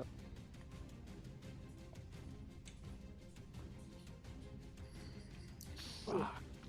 It. He does Okay. worse than Solrak. Damn, that thing is lodged in there. I mean, like, hey, that's my nipple. That's my nipple you're looking at. It's over here. appear to have Point to, something like, in your chest. Hilarious. I'll use. No, I won't use my inspiration for that. Sorry. I don't feel inspired by this. Don't know. Maybe Wilma could help you out with it. And so then I walk away. Wilmo, get back on your roof. Caw. He flies up, and that's our turn. Okay, so let's go ahead at the top of the round. Luke, roll d20. Johnny, roll d20, and then you guys let me know full round for the next like 2 rounds what you guys want to do. Okay, so Seven. starting with me and Brutus, we're gonna. I'm gonna get fucked at the end of these D20s. I know that for a fact. We'll see. That'd we're be gonna nice, move wouldn't on it? over to where the Little creature monk is action, gonna yeah. be. And we're gonna both ready attack rolls on it. So as soon as it appears, we're both gonna attack. And I'm also going to chug a greater healing potion and get Brutus one. Okay. Mine. As Wilma has given you like kind of like a countdown, like you know that you got a little bit of time to ready an attack if you wanted to try to like pull this thing out again if you wanted to for this turn at least. Sure. I'll try again, and that's a medicine, right? Yeah. All Yeah, right, you will let's take see. some damage too. Let me go ahead and do that. 19. 19. All right, so you take 3 points of necrotic damage at the start of the turn, and you reach down and you grab this piece of shrapnel that just is radiating this dark, menacing energy off of it, and you find a way to just kind of wiggle it in a precise way to pull it out without damaging it even further. As you finally pull this whole thing out, you drop it to the ground and look down, and you just see this gaping wound right there. No longer, of course, anything in it and affecting you, but of course that thing was not fun to have piercing through your body. That sucks. And I'll take a greater healing for me and one for Brutus as Okay. well. So, let's see, 1, 2, 3, Wilma, what do you want to do? I mean, considering he did that, I am just readying a sacred flame on this thing when it comes, and I'm just counting down. And like I'm also counting down to a little bit before when it would naturally come. So like at the end of round 9. So it's off guard. So maybe we can get a big punch in before it realizes what's going on, to then maybe punched again. Brutus gets 17 health points back, and I get 9. Okay, I was actually need 2 more. All right. Cool. Fang, anything that you wanted to do? You're muted. Yeah, I know. Mhm. I've positioned myself on the gallows so that I'm pretty close to where the bunch of zombies are going to come. And I'm going to, once I see them pop up, I'll have an attack with my quarterstaff ready. Okay, sounds good. And that's my turn. I need a d20 from you and one from Johnny. We'll have Carlos go ahead and roll your d20 for you. Okay, I was going to say, I can do it from the app. Well, whichever's clever. Okay. And then after this, with everybody ready, 3, 2, 1, 0, and I would drop concentration on it. Okay.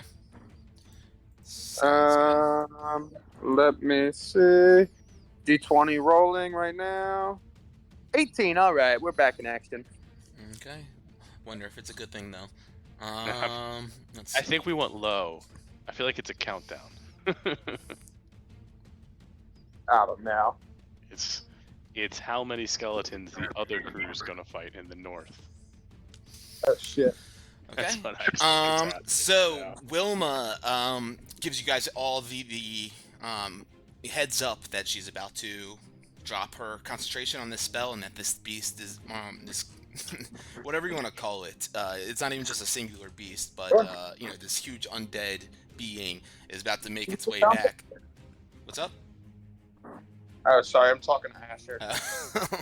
And so you guys are all standing around, prepared and ready, and Wilma drops this, and you guys see this this beam of light just shine right here, and immediately you see this massive form of these zombies appear right there, and everyone that has a action ready, go ahead and react. You're muted. I can't hear your happiness, but And that 20, dude. Yeah. Nice. 20, motherfucker. this is with Nat 20. Bang advantage. rolls of wisdom checks. Yeah. So I'll be back in a minute, guys. dex save for that secret flame. Until it's done. Fail. Okay. 13 on the secret flame. That's my nat 20 damage there. The 8, but 8. So that's 10. One attack, right? no. You guys have readied your action. So go ahead and Oh, it's our whole action? Yeah. Okay. Alright, so let me do this. So they do the math. That's of that. 20! Jesus Christ. Okay. So your damage was 8 there. The normal one is Plus 2. plus 2, so 10, 16. Did you roll your radiant damage? No, I haven't. Okay, so roll I that. think he's talking to me. No, I was talking to Solrak, but yeah, you too. Hold on. So 1 My for bad. that, so that's 16 plus 1 is 17 plus 8 is 25. Alright, so your crit was 25, Solrak. 4. Very nice. And hold on, I think I get one more roll. Because I got 28, 26, then add 20, and then add one more roll. And a 20, yeah. Yep, so those will hit. Fang, what was the total damage you did? So I did 19 bludgeoning and 4 radiant, so 23 total. But that was a crit, right? So your radiant is max. Oh, another sorry, dice, yes, so- yes. So, okay, so 10 radiant. Yep. Okay, so 13. 10 radiant, That's and what was the other one? 39. Luke? The bludgeoning was 16? 19. 19. I only 19. I only hit 1. Okay. And the rest I of your guess- total? What's that? Carlos. The rest of his total? For me, it's 39 plus 14, which is Open up. 53. And then Brutus's turn. is Don't what worry I'm about it. As soon as this thing appears right back, you guys are all over it like flies on shit, and Boy. fucking destroy it in a fury of slashes and punches and radiant energy just striking down Hey. on it, and this thing gets fucking annihilated. Open up. And with that, the gallows are now a desolate, quiet place. Luke, filled mute with- yourself. Yeah. No. Luke, mute yourself. Filled with Sorry. bodies strewn across the streets, blood caked and poured into the porous ground, into the stage where the gallows were once set, and of course where Tross the Blood Hunter once made his domain. His body now laid split in two, lying on the ground by where he used to reign supreme, but no longer. We're gonna go walk up to him and look at the decapitated head. Mm-hmm. Try to unmask it. Yeah, so you see this metal plate just completely, like I mentioned before. It looks like, no, it's been cast metal, meaning like it was like molten metal that was formed around a body or around whatever, this head and everything, and has been completely solidified to completely form around them, like show all their features and everything perfectly and have a great detail in that. So you go up and you start to try to separate this metal that's been kind of fused to this flesh almost. Go make a strength check for me, or athletics check for me, as you try to rip that apart and separate it. One or the other, or Yeah, one or the other. Probably athletics is probably a little bit higher for you if you're proficient. yeah, buddy. 16. 16.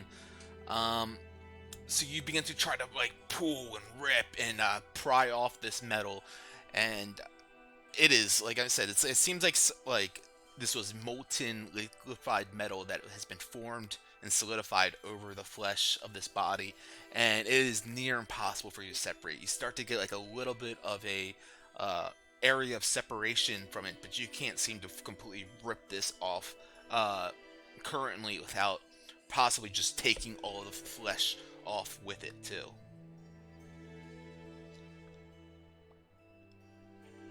I'm gonna. Yeah, I'm gonna give up then. I'm gonna search it to see if there's anything that we could use, or anything that could also make me recognize that energy I felt from it. Yeah, you want to go ahead and search it? Go ahead and make either a perception or an investigation roll. Okay, let's go. Investigation. 10. 10?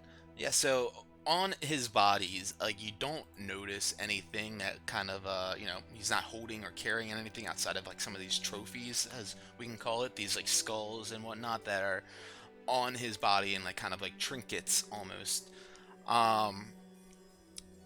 But yeah, the body itself does not seem recognizable to you. It's really like when you like take a look at like the helm and the head itself that like you're like, could it be? Is it? Not quite sure, but I mean, the name is fucking Tross, and he is a bird. I mean, it adds up, but you know, without full certainty, you can't be completely sure. Well, I'm gonna kneel at the bird one last time, and before I leave, with my sword, I'm gonna carve a penis on the thing.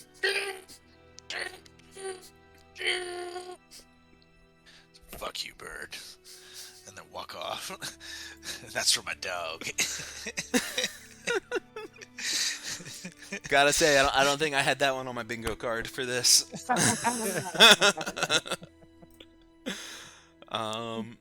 As you go and make a performance check for me.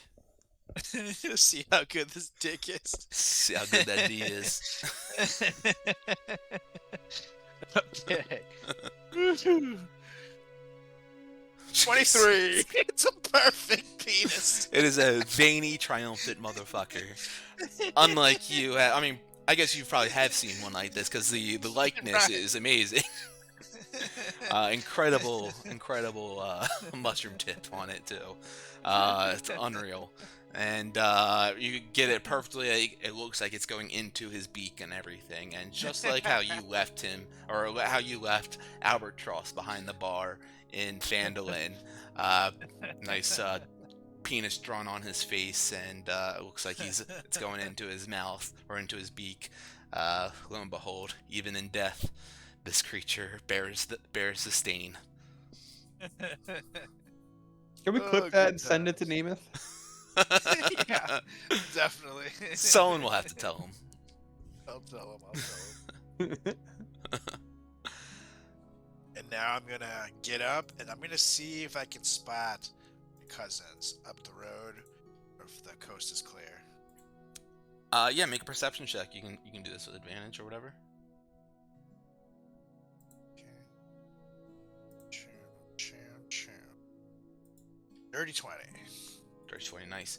Yeah, you of course, this battle has been going on for a little bit of time and has intensified, and you hear the battle going on outside of the walls and within the walls as well. You guys are pretty far away from where that is happening, over to the east. So all that really drowns out any other sound completely nearby you guys for the time being. But I'd say with that 20, you would pick up and notice, similarly to how Wilma did, that there seems to be drawn, like kind of scratched into the wall of the house that Cuomo is flying on top of, you see a tiny symbol of a cow with a smile on its face.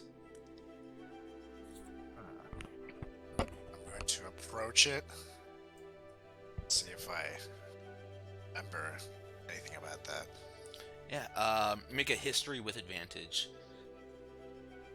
Okay. It's a pretty low DC overall. Nat 20. Don't need the low DC. Yeah, so Solrak Nat 20. Solrak goes over and looks at this symbol of this happy cow scratched into the wall here, and instantly it brings you back to this memory of it's clearly a very similar symbol, or at least it's there was a tavern that you used to frequent called the Happy Cow, and this is of course where you saw the sing-alongs play before and everything as well.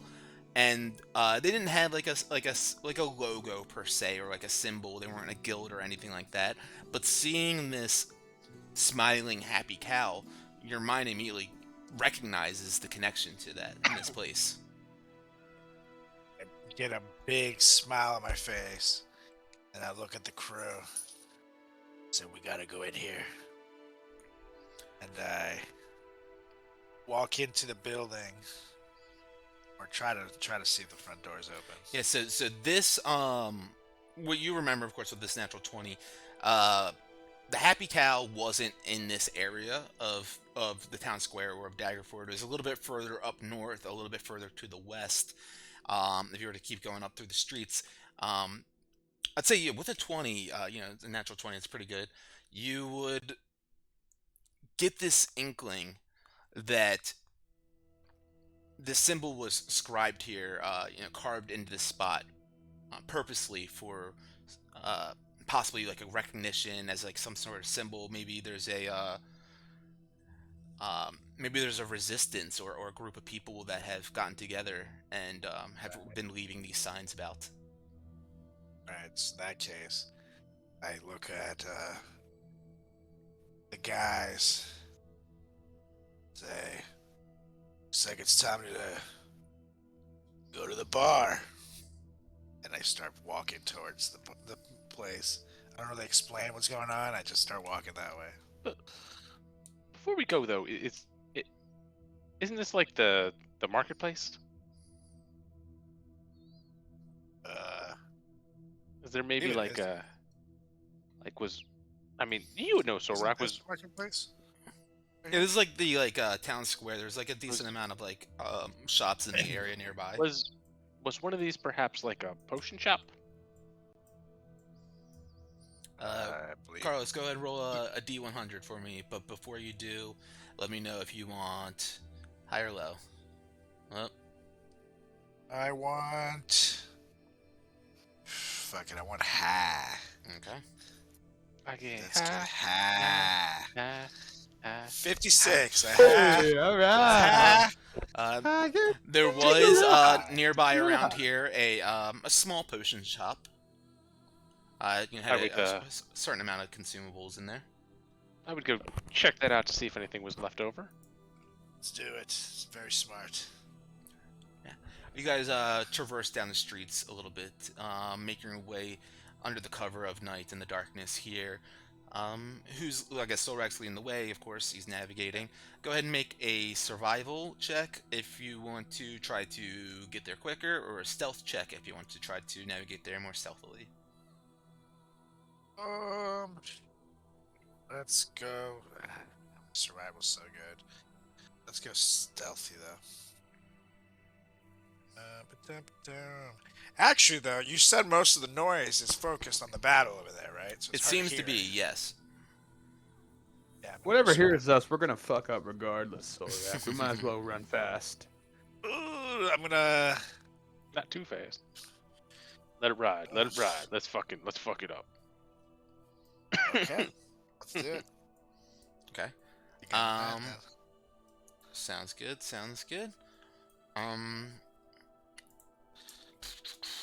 Alright, you guys begin to run through the streets now, then Solrak leading the way, heading up towards this potion shop, which I mentioned it's not far away, so I imagine you guys are going here and then heading towards like probably the Happy Cow, right? Yeah. Okay, so nothing too crazy for you guys to get to at least the potion shop. As you make your way over to the building, unsurprisingly to you, the windows are smashed in, the door in pieces. Most of the place as you kind of peek in and look around is in disarray, and the shelves bare. All the inventory seems to be either ransacked or has been shattered. But if anyone wants to go in there and investigate further, you certainly can. I will. I'd go with him.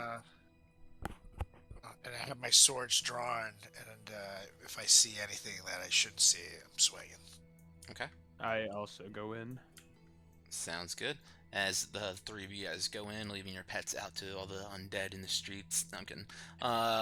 You go in and start to kind of like, lift up a shelf here and there, try to find anything underneath that, push a piece of furniture off against the wall and look behind there. And so whoever's looking around, go ahead and make perception checks for me. 30-20. Oh, yeah. 22. Some good checks. Nice. Okay, let's see. 15 was Wilma. So you begin to like look around Wilma and kind of just go into what you would imagine would be a place where in a place like this you would maybe find some backup stock, like in a back room area. Shelves have all been destroyed back here, and you just see nothing but like spider webs, and a little rat runs across your foot as you're trying to poke around in here. And unfortunately, you don't find anything at all while the rest of the party is scooting about and trying to find some stuff. Fang and Solrak, let's see, Solrak was the 20. You go ahead and, as I mentioned, like a couple of pieces of furniture up against the wall. You push in a few of them away. Don't find anything on the first few, but then you push aside like a fifth one, and lo and behold, you find something. Roll a d100 for me. Ooh.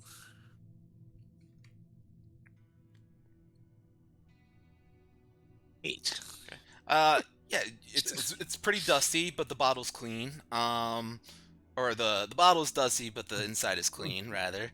And you hold it up, and you recognize this clearly to be a potion of greater healing. Very nice. Fang, as you're looking around, you a little bit more of a keen eye as you're kind of scoping out this place as Wilma and Solrak kind of take the lead and begin to search like the obvious areas to you at least. And you notice that there's a little metal hook in the ground that you go and slip your finger under and begin to lift up a latch right there. Pretty dusty. It's almost impossible for you to see that at first. But you lift up the latch, and underneath here, there is... Go and roll D100.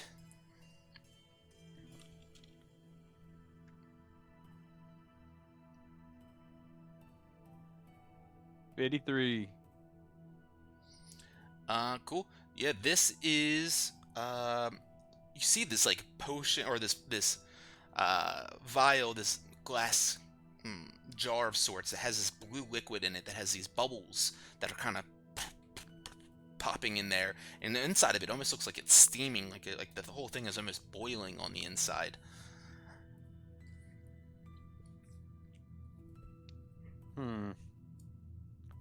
It's nothing I've seen before. I think you might have seen one of these before, actually. It takes you a moment to recognize it as, the same kind of dusty bottle. But this is a potion of heroism. Ooh. Good potion. Those are awesome. And as you guys flip through this place, Daggerford has been disarray and decay for months and months and months. This place has been, it looks like every inch of it has been ransacked. I think it's time we head out. Let's go to the Smiling Cow.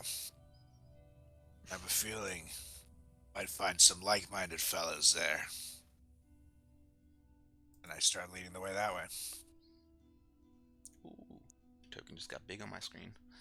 As Solrak begins to lead the way for you all, pushing you guys up north and a little bit northwest through the streets, past the market square, and closer to where his favorite drinking hole, the Happy Cow, is located. You find these streets that, similarly to everywhere else you've been, looks a little bit in disarray. Some of these tendril-like black vines that have been crawling over the buildings, as mentioned prior as well, it seem to also be like starting to decay and not show as prevalent of strength or as prevalence in general, wrapping around the buildings as you guys have seen prior. And you begin to move your way through these streets. No groan or moans in sight, as far as you can tell. While we're traversing, I pull out a greater healing potion and take. Actually, I'll take 2 greater healing potions. Okay. So 8d4 plus 4. As we're walking, I would like keep a lookout like behind us to see if anyone's following us. It's just one of those like it's too quiet kind of situations. Go ahead and make a perception check, Wilma.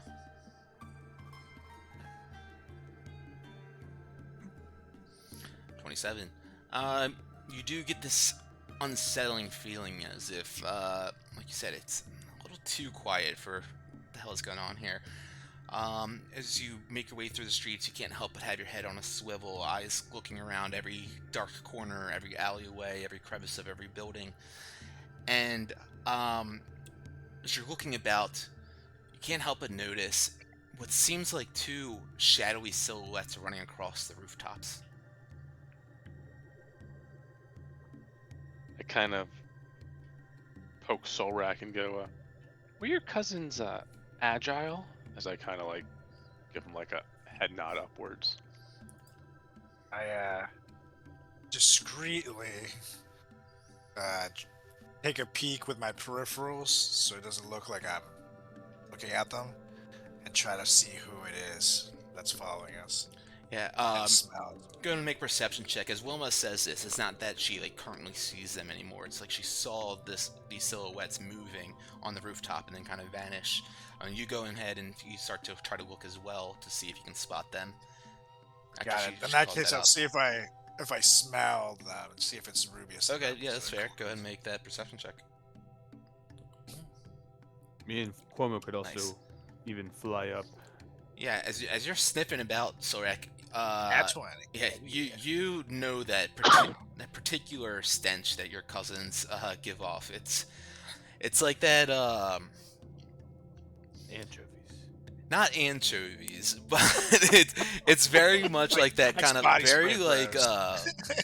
yeah, it's an overpowering Axe body spray kind of smell, pretty much. Yeah, it smells like they've just doused themselves in aerosol. So you're like, telling kinda me they're a stuff. bunch of douchebags? Yeah, Is that what you're pretty telling much. me right now? I was like trying to get like it's like a locker room kind of smell, essentially, a high school There you locker go.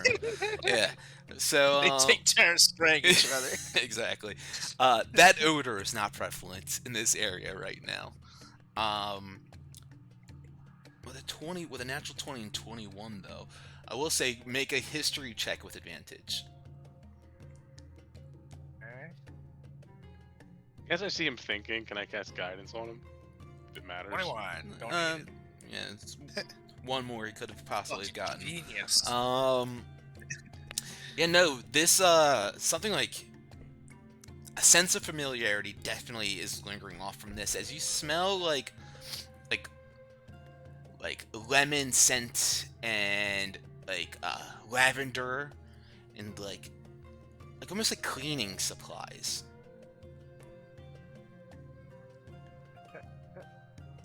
Better not be my mom, you racist fuck. I just kidding. Consuela, is that you? You smell peanut butter and jelly. No. She used to bring Mr. Clean home at night. Smell white Zinfandel and A white Zim in desperation.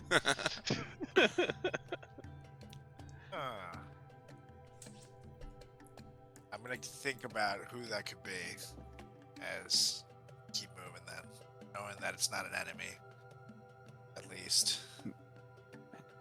Yeah, walking over to the I see them kind of trying to figure out who could be up there. So me and Cuomo dip into like the I nearest. say I stop him before he even does anything, and then I just get a big grin on my face. I say that won't be necessary, So you know and who it is. I look around and I take a couple of steps forward ahead of everybody. I can't see my icon. I don't know where it is. Yeah, I don't think my icon's here. It's here. It is. But I'm gonna.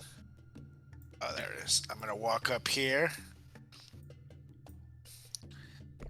and look around and make sure no one's watching. And all of a sudden, I'm gonna make a signal that I haven't made in years. That only 2 people would know at this point. And these 2 people swore allegiance to my family. If it's who I think it is, they will come. And I put my hands on my face, basically make a little blow, like Like an old And then I west. wait. Wow, wow. That's right. Cuomo, like, shh. Yeah. And I wait. Solrak, as he stands out in the streets and makes this call into the darkness of the night, Wilma still unnerved, looking on the rooftops. You peek up to one of the rooftops, Wilma, behind like one of these smaller outcroppings from the roof, like where like a window is kind of like situated on there. You watch as 2 heads pop out from behind that, and they look down to the streets at you guys and say, Solrak? Solrak, is that you? I And get goosebumps as I hear this voice, and I smile. I say, "They haven't killed me yet, boys. They haven't killed me yet."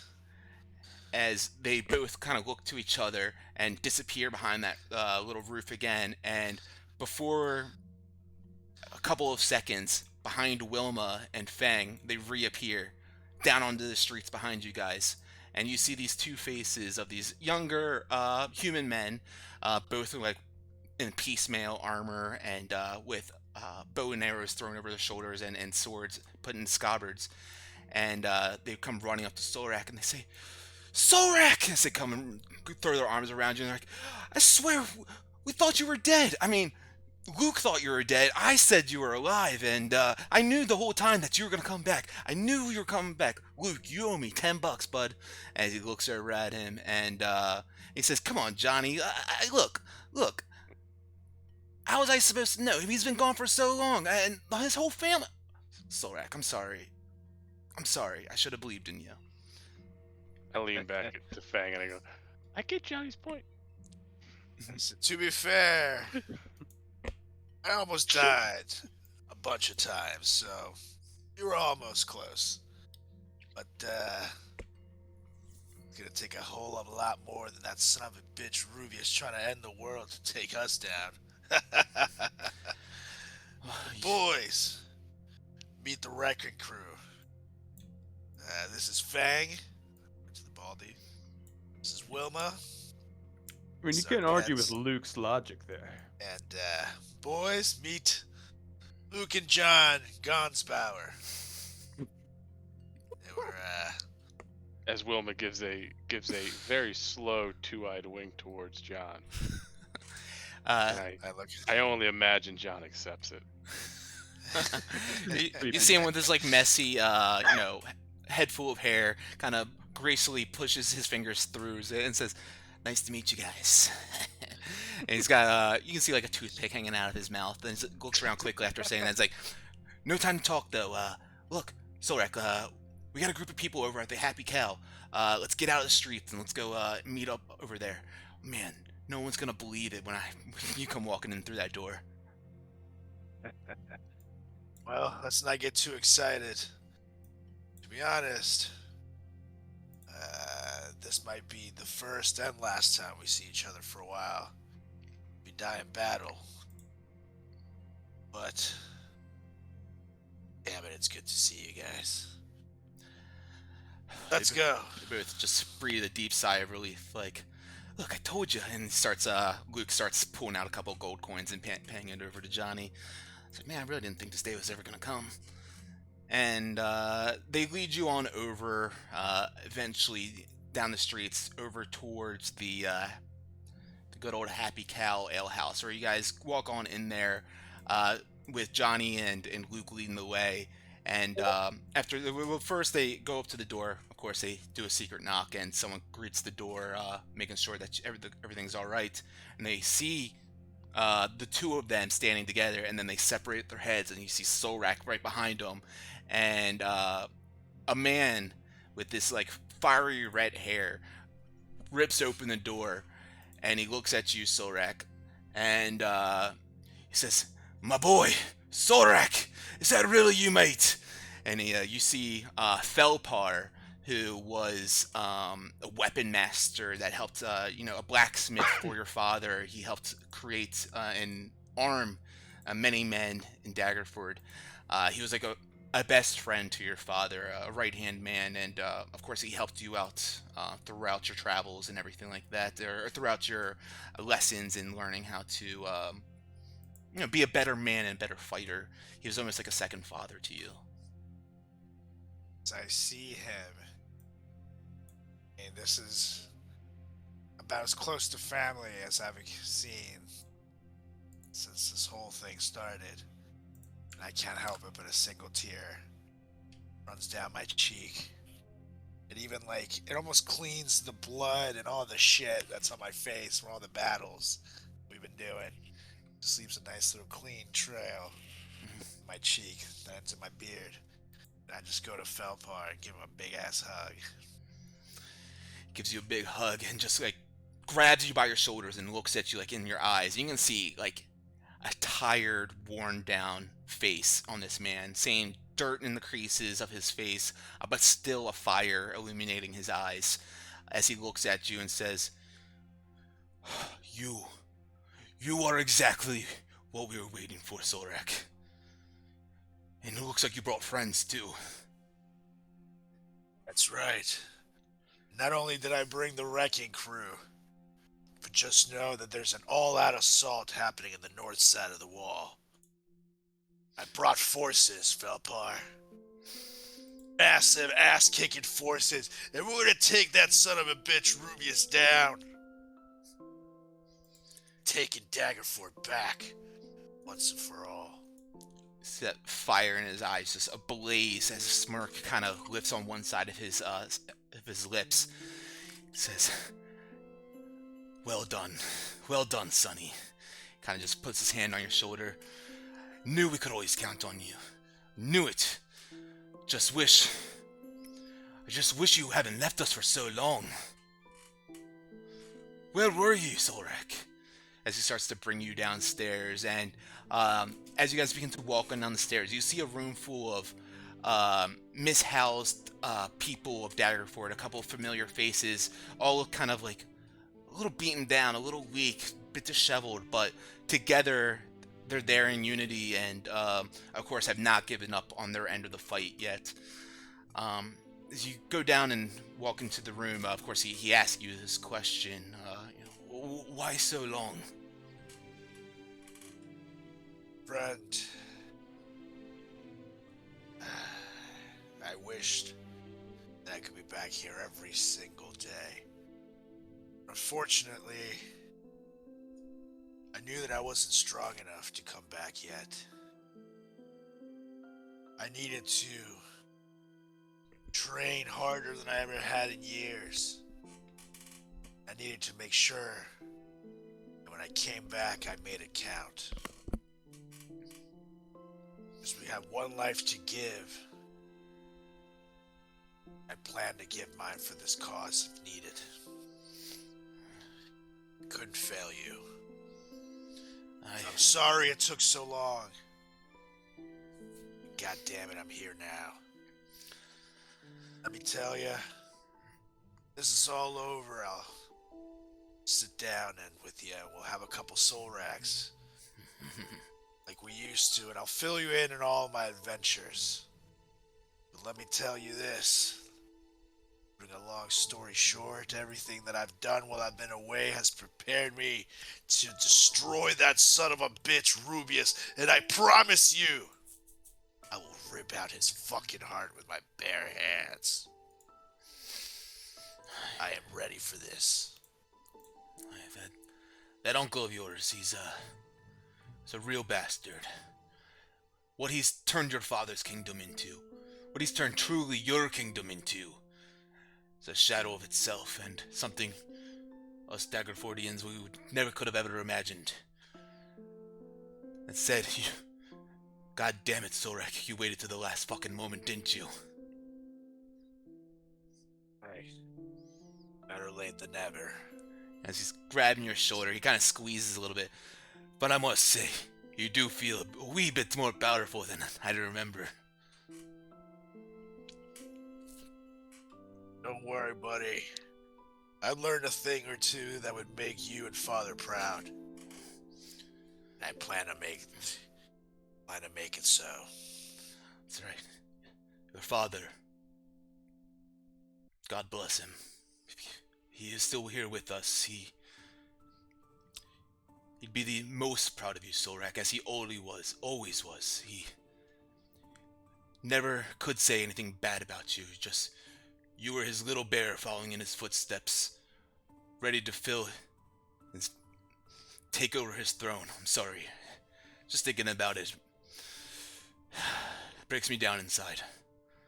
But I see a bit of him inside of you.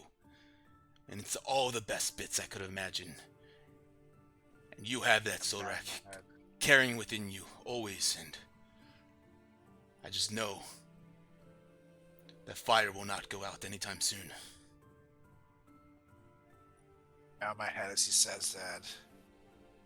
And then a thought comes to mind of a vision I had. And I share this vision with him. I thought my mom was dead. Received news of it. She was hung for treason. But yet I had this feeling, this vision. She was alive. I asked Felpar, is it possible she made it through this? I must say, I don't... There was no execution, no hanging for your mother, ever. At least not that I'm aware of. Whatever news you were given of this seems as if it was a farce. A lie to... I don't know, to throw you off, or... I'm not quite sure what the purpose of such a message would be, but from I've never heard of a hanging, execution. From what I know is she's just been missing for all this time. What? I received word. And I start thinking back as to why would someone do this. Perhaps someone wanted to make sure I stayed away. If I had nothing to come back for. Well, it makes sense to me. If she is, and I do believe that how strong and sometimes defiant of a woman your mother was or is, that she is standing strong and putting up a fight or doing whatever she needs to do to make sure she survives. Amen, Felpar. Amen. And that gives me, for the first time in a while, this feeling of hope. Maybe it's not all lost. Your friends here, Good. you call them the Wrecking Crew. We have formal names for you. They do. Went to for the bald one. That bald one's Fang. Little one's Wilma. Fang?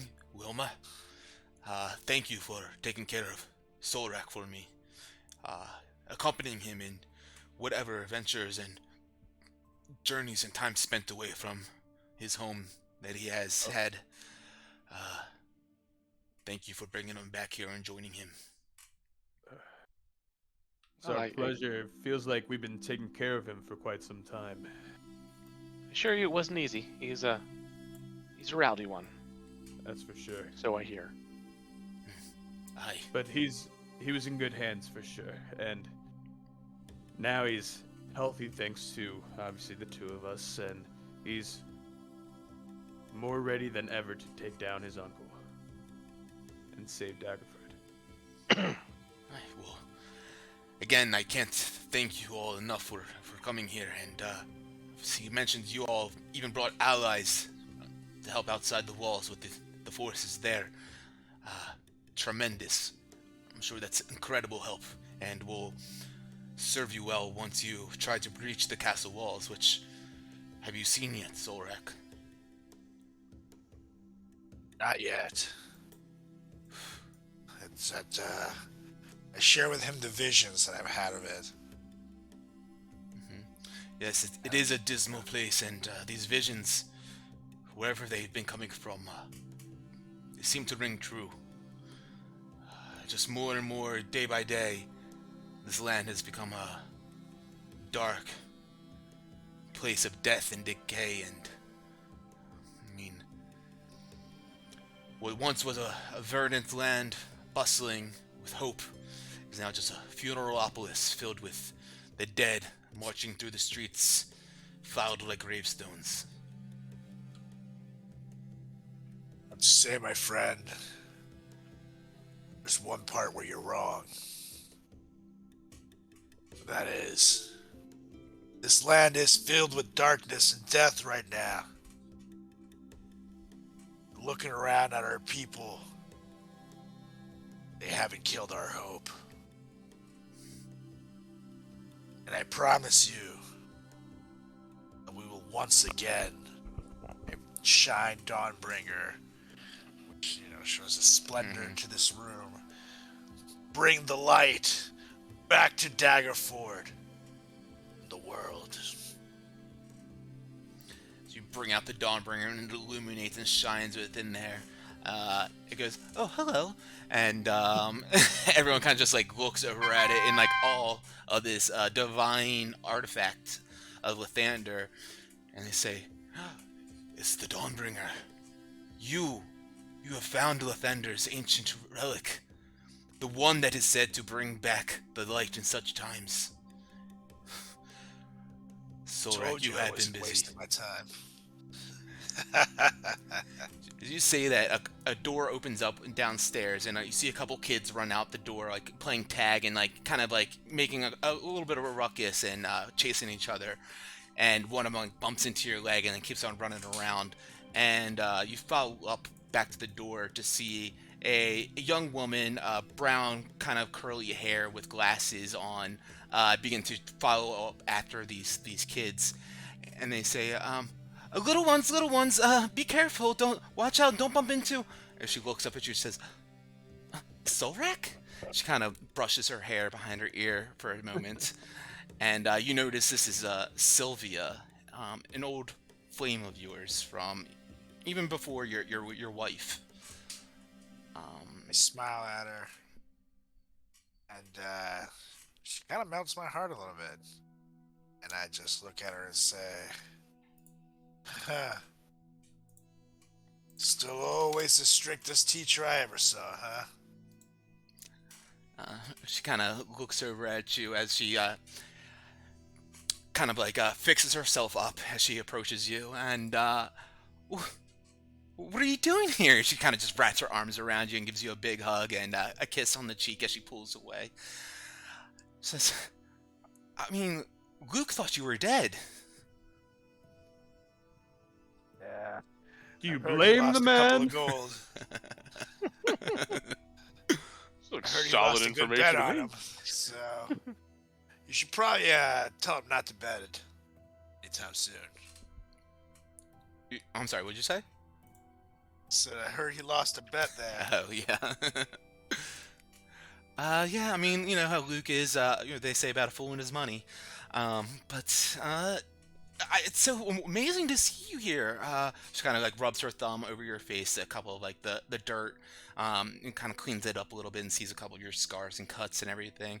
She says, well, come on over here. We have a little bit of food if you want to rest and relax a little bit. It's amazing to see your face once again. I do have to say, the beard looks nice on you. Oh, that's what living by yourself in the woods for months will do. But you know, just for fashion. Indeed. Hi, my name's Sylvia. She goes over to Wilma and Fang, and of course introduces herself. I'm sure Solrak maybe is I'm an old friend of Solrak's. I kind of like pinch Fang in the back and go, well, he talks about you all the time. Oh, kind of fixes her hair again behind her ear. He does. And Give and the I guys will a say, glad wink. Thank you. I think he's right. You are an 11 out of 10. And I just kind of like leave at that point. I Just kinda like hop I away. like loudly whisper for everyone to hear. I don't remember him saying anything about Sylvia. Typical Fang fashion. She kind of looks over at you and says, "Okay, And I said, "Don't worry, he's deaf in one ear." right, makes sense. Makes sense. Maybe bald, but I'm not deaf. Well, we don't have much here, but of course, we do have a little bit of food, and if you guys need to rest for a moment, this is a safe haven for you." Yes, we would greatly appreciate a rest. And by the way, how long do you think it's been since the battle? Since the battle, I'll say 45 minutes.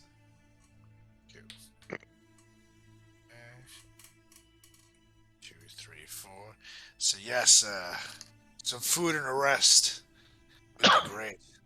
I've got keep these going. mushrooms that I will be consuming, but I thank you anyways. Would you care to have some? Sorry, mushrooms at a time like this? Seems like Not recipe for. those. These, Gotcha. yeah, no. These are filled with water inside. They not only serve to I guess curb your hunger, but hydration as well. I'll stick to the rations and actual water. But thank you, I appreciate the offer. She looks Not a over at you, holistic Sorak. kind. Huh. Strange friends you bring. Never seen a rabbit person before. The bald one offered me a mushroom with water inside of it. Well, he's a priest, but As watch I your hear belongings that, around him. my ears turn directly to her, and I just go, it's rabbit people. There's more than one. Apologies, I'm sorry. Oh, and she gets down like kind of on your level. Where do you come from? I'm so curious. I've never seen one like you before. And she just kind of pulls out a pen, like a quill, and starts like taking notes. Sorak, of course, has letting you know, as he's talked about her endlessly, that she's a teacher. So kind of very interested in the pursuit of knowledge. You know, the Feywild, multiverse, that whole kind of thing. But it's fun. This place is nice. Kind of pushes her glasses back up. When this is all said and done, I'm gonna pick your ear for a little while. I'm sorry. Your mind, not your ears. Sorry, they're so big. I'm sorry. She just kind of turns around and walks away. And as she does it, I go, I know, it's about a foot long. Then I kind of like eye her up and down. Classic Chattington. Yeah. So she pulls out a couple of things for you guys to sit around and rest if you'd like, and take a couple of snacks. Johnny and Luke, they have a set of dragon chess out, and they're playing a game. And a couple of the pieces are missing. They kind of made up a couple of other ones with a different colored rocks and a thimble and a couple of like other oddities. But playing a fun game. So if you guys would like to take care of anything while you're down here, it seems like you are in a safe place.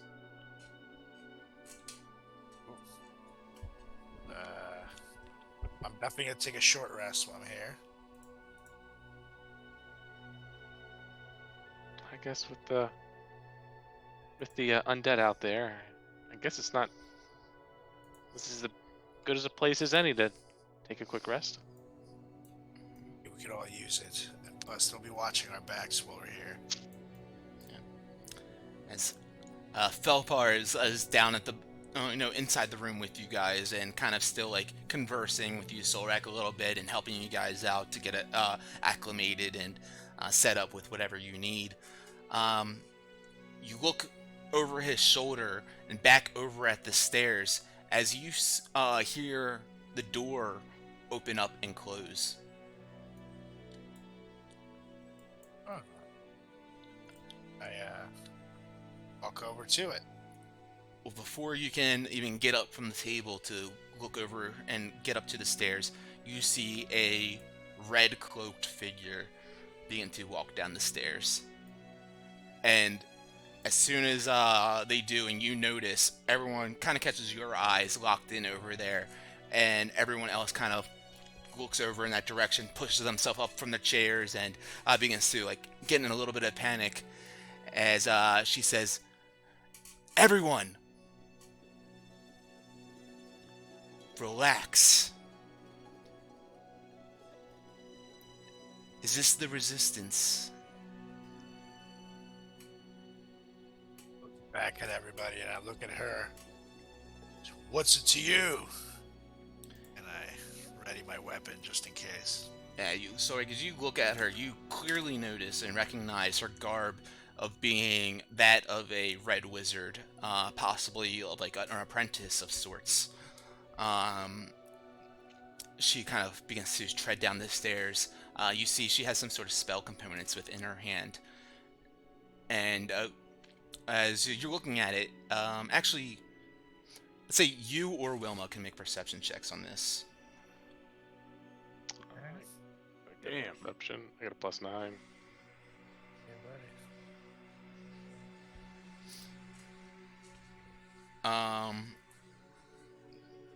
Did you want to do one also, Carlos?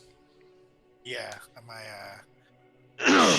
my number, I have to reload it or something. I can't. They like the clickable part went away. Oh, interesting. That's strange. I just reloaded it real quick. There we go. let's see. Perceptions. 15.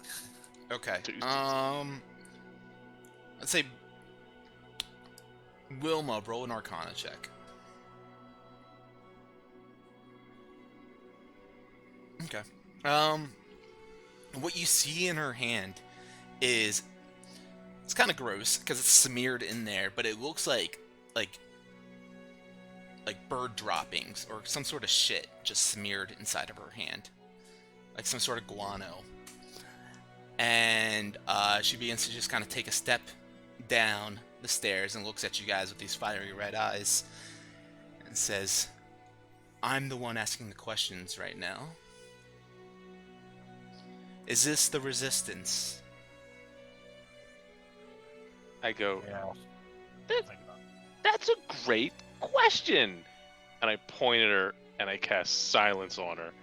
And I go, Solrak, with the other hand. Is my Helm of Brilliance doing anything from her presence? No, but Fang, what is your passive insight? 19? 19. You notice that she's coming down here, and she looks like she's prepared to cast a spell, but only at her own defense, it seems like right now. She's At her not own on the defense? offense. Meaning she's not looking to attack unless she needs to.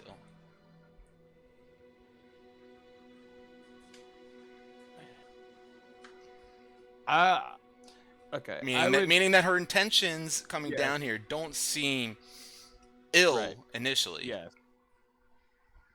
Hold that, Wilma. Hold that, Wilma. It seems like she's, from what I am feeling from her energy, she seems as if she's all right, at least for now. Okay. Don't be shy. Come down. She's got this silence surrounding her. She can't seem to speak, and every step she takes, creaking or should creak down the stairs, is completely silent. She kind of points over at Wilma and like throws her hands up. You can drop it, Wilma. Let's see what she has to say. And before he drops her, I said, "This is the resistance. What do you want?" Then I wait for him to drop it. For her to drop it. Let's see something real quick. 9 and 11. All right. So Felipar comes to like sneak up on her and to try to like kind of hold on to the situation and take control over it. But she catches him out of the corner of her eye, sees this happening, and kind of just backs up again and says, "Look, relax, everyone. Relax. Yes, I'm a Red Wizard apprentice. But," she kind of looks around, making sure no one's like making any sudden movements, "I do not stand with that bastard Narvi anymore."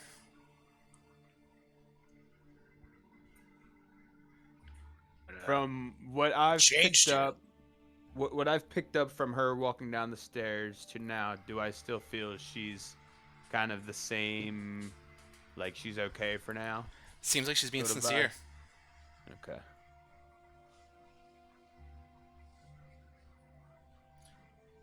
Now, all I'm going to ask of you is, if you feel that way, pull down your handkerchief so that we can see your full face. I would prefer to keep my appearance hidden. She kind of like looks down to the ground. I feel great shame and guilt for being an accomplice in all of this. She looks around at the kids, kind of scared now, who were once running around, having a little bit of fun for the time that they could, and everyone kind of like on edge. Kind of shakes her head. I cannot go on any longer being a part of these plans. Well, any funny business from here on out, and just know that we will proceed with taking the actions that we feel are necessary. But Zorak, Wilma, and Felpar, I think all of us are more than willing to accept you, but again, no funny business. I think my back is up against the wall right now. She looks around at the room and seeing all these powerful beings, with weaponry and just, sheer numbers of people within here as well. Says, look.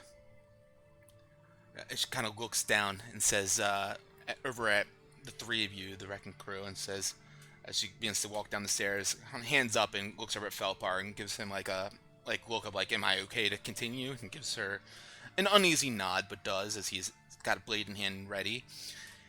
She begins to walk on over to the three of you and says, are you not the ones that infiltrated Narvi's temple down in Schultz? Sure are. We're the wrecking crew. I've heard that name uttered with much disdain and hatred many, many times. Always being the one to have put the speed bump and a damper on Narvi's plans.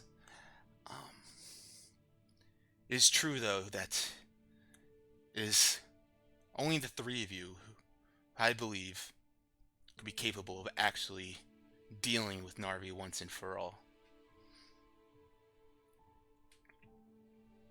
Let's hope. Because that son of a bitch took out one of my best friends. Wilmore Chattington. Yes, And I owe him the end of his life.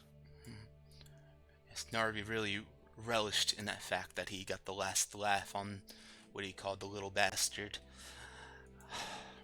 I'm sorry that he took your friend from you, and looks around. I'm sorry that he took all of your friends and your families away. I'm sorry, but I cannot change the past, And all I can do now is help make your future maybe a bit brighter, a bit better, in whatever it is you choose to do from this day on.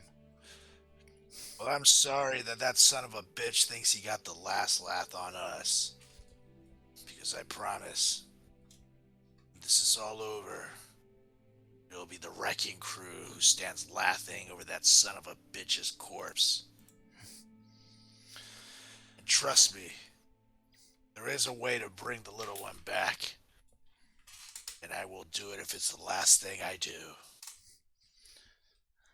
See, friendship like that is hard to find, and for me to rip that away or have a part in being the one that severs those ties, great shame comes over my body, my whole will. That is why I am here, why I am defecting from the Red Wizards once and for all, to renounce them and their evil ways, to help you all bring the light back to Faerun. Because maybe, even with all the darkness I have brought, all the evil ways I've maybe helped manifest, there are still ways to change, to bring about hope. And I cannot, in good faith, imagine that happening without the three of you. You see, as I mentioned, and of course I am aware that you all visited his temple down in Chult and wrecked his plans of bringing this death god to be, which, well done to you, because things could be a lot worse today if that wasn't the case. However, being a being that Narvi is, he is taking the dark path and rituals to become an evil, undead being that, of course, we know as a lich. An evil, undead wizard of the utmost power. And I'm sure with your understanding and history that you have, that you know that a lich has a phylactery, a being that they collect their soul within to power and harness it, and they cannot truly die unless this phylactery is also destroyed. So his physical being, no matter how many times you beat him to a pulp, slash him to a million pieces, he will always return unless you destroy that phylactery. And of course, as all liches do, they secure it in a place of utmost security and of importance, in a place that they are certain that almost no one could ever find. And I say almost, because lucky for you all, you have me. And without me, well, I doubt this information would be so readily available that I'm about to bestow upon you. So what you're saying is you know exactly where Narvi's phylactery is located. Not only saying that, but I know how you can gain a glyph key to access this interdimensional vault, and also destroy the evil necrotic energy, this black magic powers that is surging and giving strength to these undead numbers here in Daggerford. Wow. That's incredible. Did I mention that I like you? Wilma's like don't stewing in the back. You don't owe me your like, your pity, your anything. I'm doing this out of my own need to do what's right. Can I ask you how you wanted to start the process of becoming a red wizard?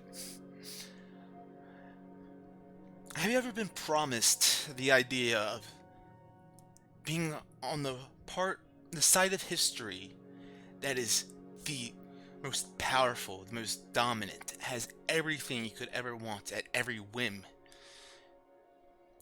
Or you could be on the side of history of decay and falling to death and being a slave to the masses, which side, if you truly had no other choice otherwise, would you choose? Yep. Say no more. See, I was tasked with bringing beings down here. I started with a small town in Phandalin, where brought some of the people from there, urged them and taught them or told them about this new life we were going to be ushering in, and dominance and strength that they were going to be powered. And well, no one in that town really listened to me outside of one being, this Aarakocra fellow, who wanted nothing more but bloodlust and power. And unfortunately for him, though, being the one to come down from Phandalin, he was blindsided when Narvi and an assistant of his half-orc, I believe his name was Bork, assembled him with a fiend, a demon of sorts, ripped off his upper body, his shoulders to his head, and reattached it to this fiend, and creating this, what they called the perfect executioner. Because not only would he kill all those on sight with his bloodlust and bloodthirst, but he could raise them back from the dead. Like that. Well, he kind of doesn't exist anymore because well, he's dead. Killed him. Kind of like see her like takes the breath away from her for a second. Well, good, that's one less obstacle, and I hated honestly seeing that stinking bird everywhere I went. I know, right? That's what I was saying. One quick question while we're talking here: if you found this place, why didn't the rest of you find this place? So I'm like mildly aggressive in this.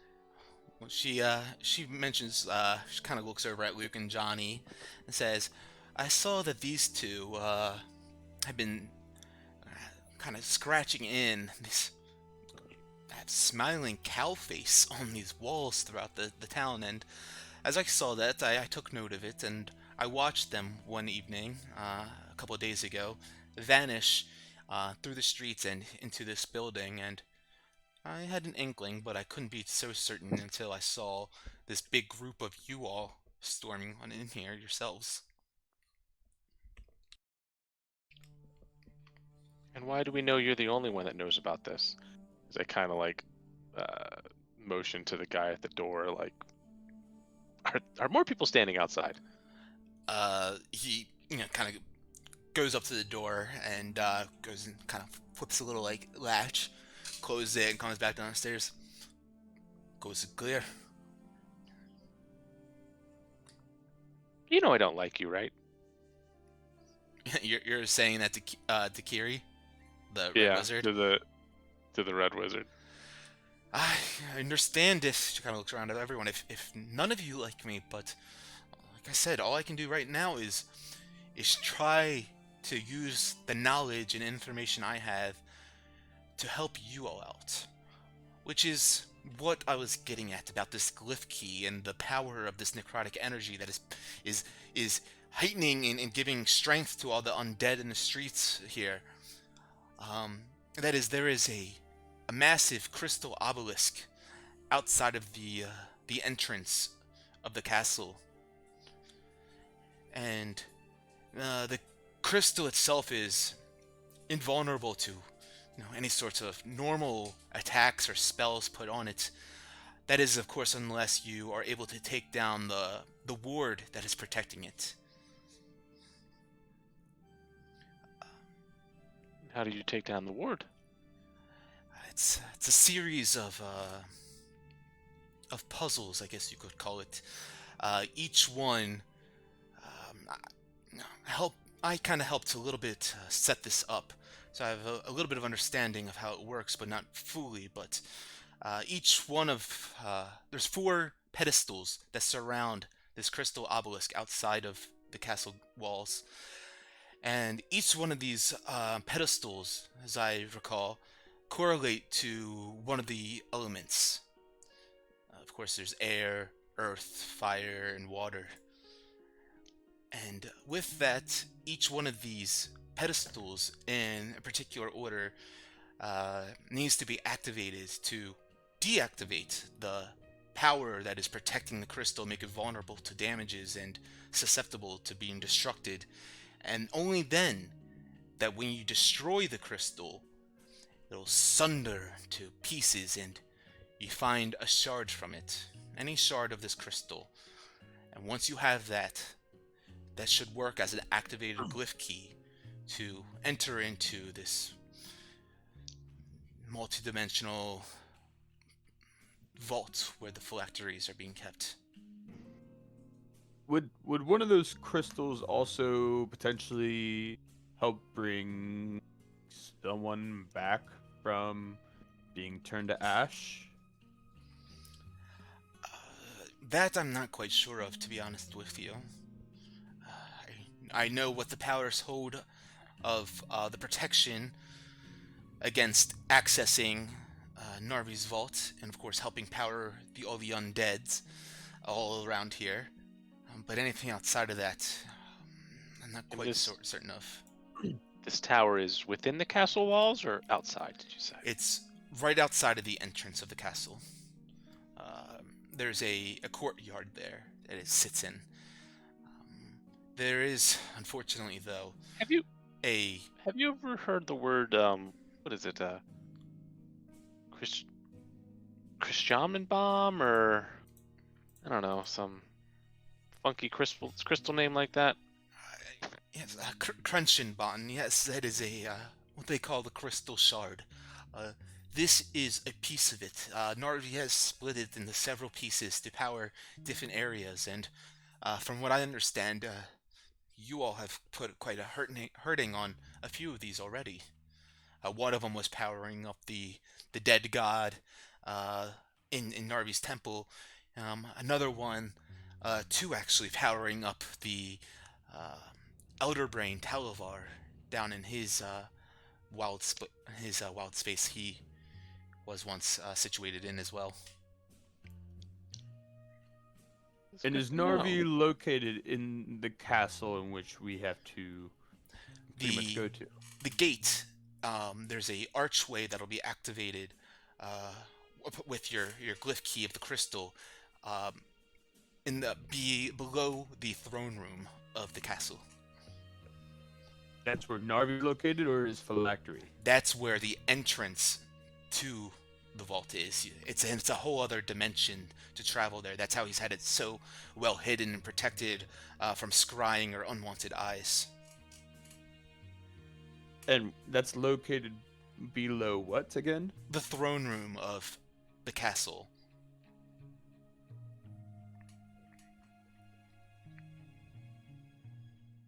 So if I understand, we can find one of the pillars of the crystal and break it using its corresponding element, and then take that into the crystal to access the throne room? The crystal itself, once you activate each one of those elements, as I mentioned, that is putting a protective energy around the crystal, making it impenetrable, indestructible completely. Once you complete the activation sequence, then it should become vulnerable to damage and susceptible to being destroyed. Once it is destroyed, you can gather a piece from it and use that as a key to enter the vault. And the vault that is below the throne room. Correct. And as I mentioned, the elements must be done in a particular order. It must be done earth, air, fire, water, in that order.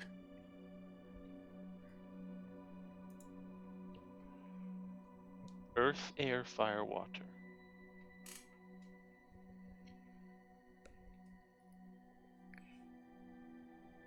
What do we owe you for this information?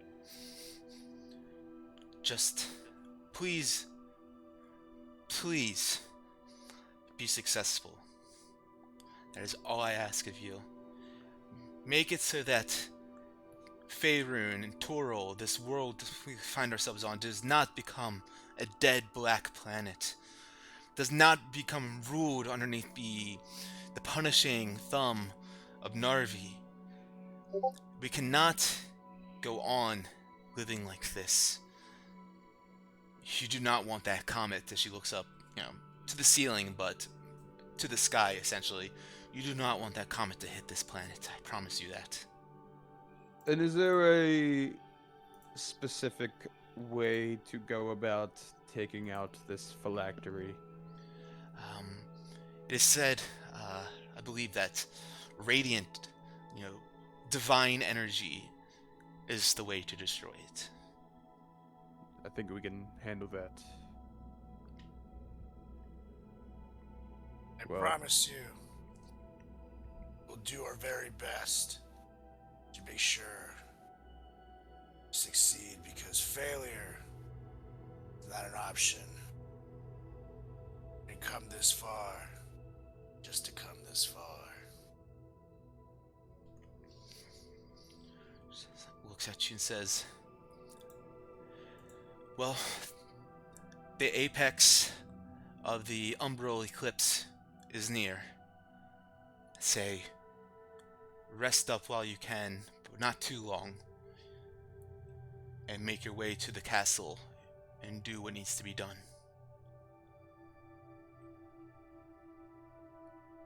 Let's do it. First, arrest. Certainly. As she keeps the scarf over her face, she kind of looks at all of you all and says, please stay strong. You will persevere through these darkest times. As she takes a stride up the steps, looks out first to make sure the coast is clear, and then vanishes into the darkness of the streets.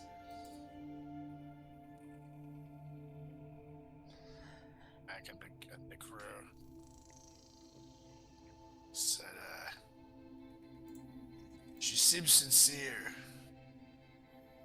Still be careful moving forward with her information, but I think we can trust her. I'll never trust a red wizard, but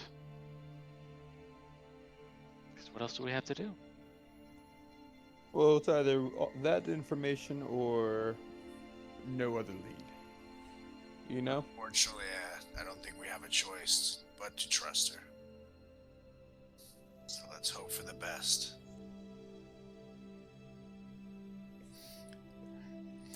With this information granted upon you guys in a place of refuge, it's almost like a flickering candle of hope in the darkness of Daggerford right now. Something especially I imagine Solrak very much needed, seeing these familiar faces, knowing that they're alive, healthy, well, and that not all is lost here. There's still hope. With that, I think we're going to call it a night and pick it up here the next time we all get together. But before we sign off, Luke and Johnny, D20s for me, please. 7 again. 7 again. Is mine not working? There we go. 5er. Yeah, Alright. it's probably how many undead beings we're summoning. Please do it again. Yeah, there it is. More D. Yeah, man. We'll see what it Ooh. means. Another yeah. 5. Alright, do it again, please. We're gonna have on. 107 people on the other side of the wall. 15. Okay. Show me in that one. 4. Okay. Good to know. That is where we will call it a night then. Thank you guys for playing. Anything to close out on before we say toodaloo? That was Toodaloo! good. Ready to roll? Auf Wiedersehen! Time. Yeah, great game, guys. Man. Tross the Blood Hunter, or the Blood Hunter is no longer. And yeah, that was Albert Tross's upper body that was attached to him, of course. Ripped his head off. Fuck Yeah. that bird up! That's right. But go ahead and you guys can actually take a short rest on your character sheets if you'd like, and look out for those goblins under the Oh, yeah. stairs. And we'll catch you guys the next time we get together. Take it easy. Perfect. Peace Later, out. Gators. See ya.